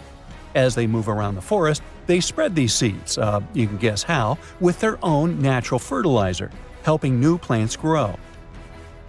Cassowaries are big birds, about 6 feet tall and weigh over 100 pounds. They have a special claw on each foot that is 5 inches long, and they can use it to kick real fast. If they feel threatened, they can charge, kick, and even jump on someone. They can also leap up to 5 feet in the air. So, the best thing to do is stay far, far away from where they live. The order Notostraca is a group of crustaceans that you may know as tadpole shrimp or shield shrimps. These animals have been around for about 360 million years. They have a wide, flat shell that covers their head, and they have a pair of eyes on top. These creatures can be found all over the world in different kinds of water, like freshwater, brackish water, and even salty pools. They can also look different depending on where they live. Notostracans aren't picky eaters and can snack on pretty much anything, from plants to small animals and other shrimps. Some of them are considered pests in places like California rice paddies because they stir up the mud, which blocks sunlight from reaching the young rice plants. Sturgeons are some of the largest fish species on the planet. They live only in the cool waters of the northern hemisphere and never travel below the equator. Even though they are huge, sturgeons don't have teeth. They eat by sucking food off the bottom of rivers, gulfs, lakes, and oceans. Scientists believe that sturgeons came from a group of fish that first appeared around 419 million years ago, long before dinosaurs even existed. Their ancestors survived a big extinction event that wiped out 90% of all species and went on to become the largest fish in many rivers in North America and Eurasia. Sturgeons can live up to 100 years old or even older. Female sturgeons can lay up to 3 million eggs at a time, but not all of the eggs eventually turn into real fish. Our next hero, the Pacific lamprey, has successfully lived through at least 4 mass extinctions. Its ancient ancestors evolved over 450 million years ago. These creatures have cartilage instead of bones and a third eye, which is a special light-sensing organ on top of their heads. Instead of a regular jaw, they have a mouth surrounded by teeth. They latch onto prey and sup up body fluids like real underwater vampires. And although he wasn't living underwater, the story goes that King Henry I of England might have lost his life because of a lamprey. The English monarch loved this fish so much that he defied doctors' orders to stop eating its flesh. He got sick every time he'd have it, but the lack of bones and the unusual taste made the royal fall in love with it. As a result, he got some scary symptoms from eating lamprey and eventually passed away. Can you say clueless? The elephant fish, also called the Australian ghost shark, has been on Earth for around 400 million years. Even though they're related to sharks, they aren't actually sharks. Instead of bones, their bodies are made entirely of cartilage. These fish have a special shiny tissue in their eyes that can make their eyes look like they change color from yellow to green. Elephant fish can be pretty tough and will fight back if they feel threatened. They like to be alone and usually don't hang out with other fish. Horseshoe crabs also deserve the title of survival champs, as they've been around even before dinosaurs, since 450 million years ago. 4 species are still roaming the ocean from Maine all the way to Mexico. Horseshoe crabs are more like spiders than ticks than they are like real crabs. They have 9 eyes, plus extra light sensors near their tails, so they can see really well. They breathe underwater using flap-like gills near their belly, and sometimes they use these gills to swim upside down. Every spring, when the tide is high, these creatures come up to the beach at night to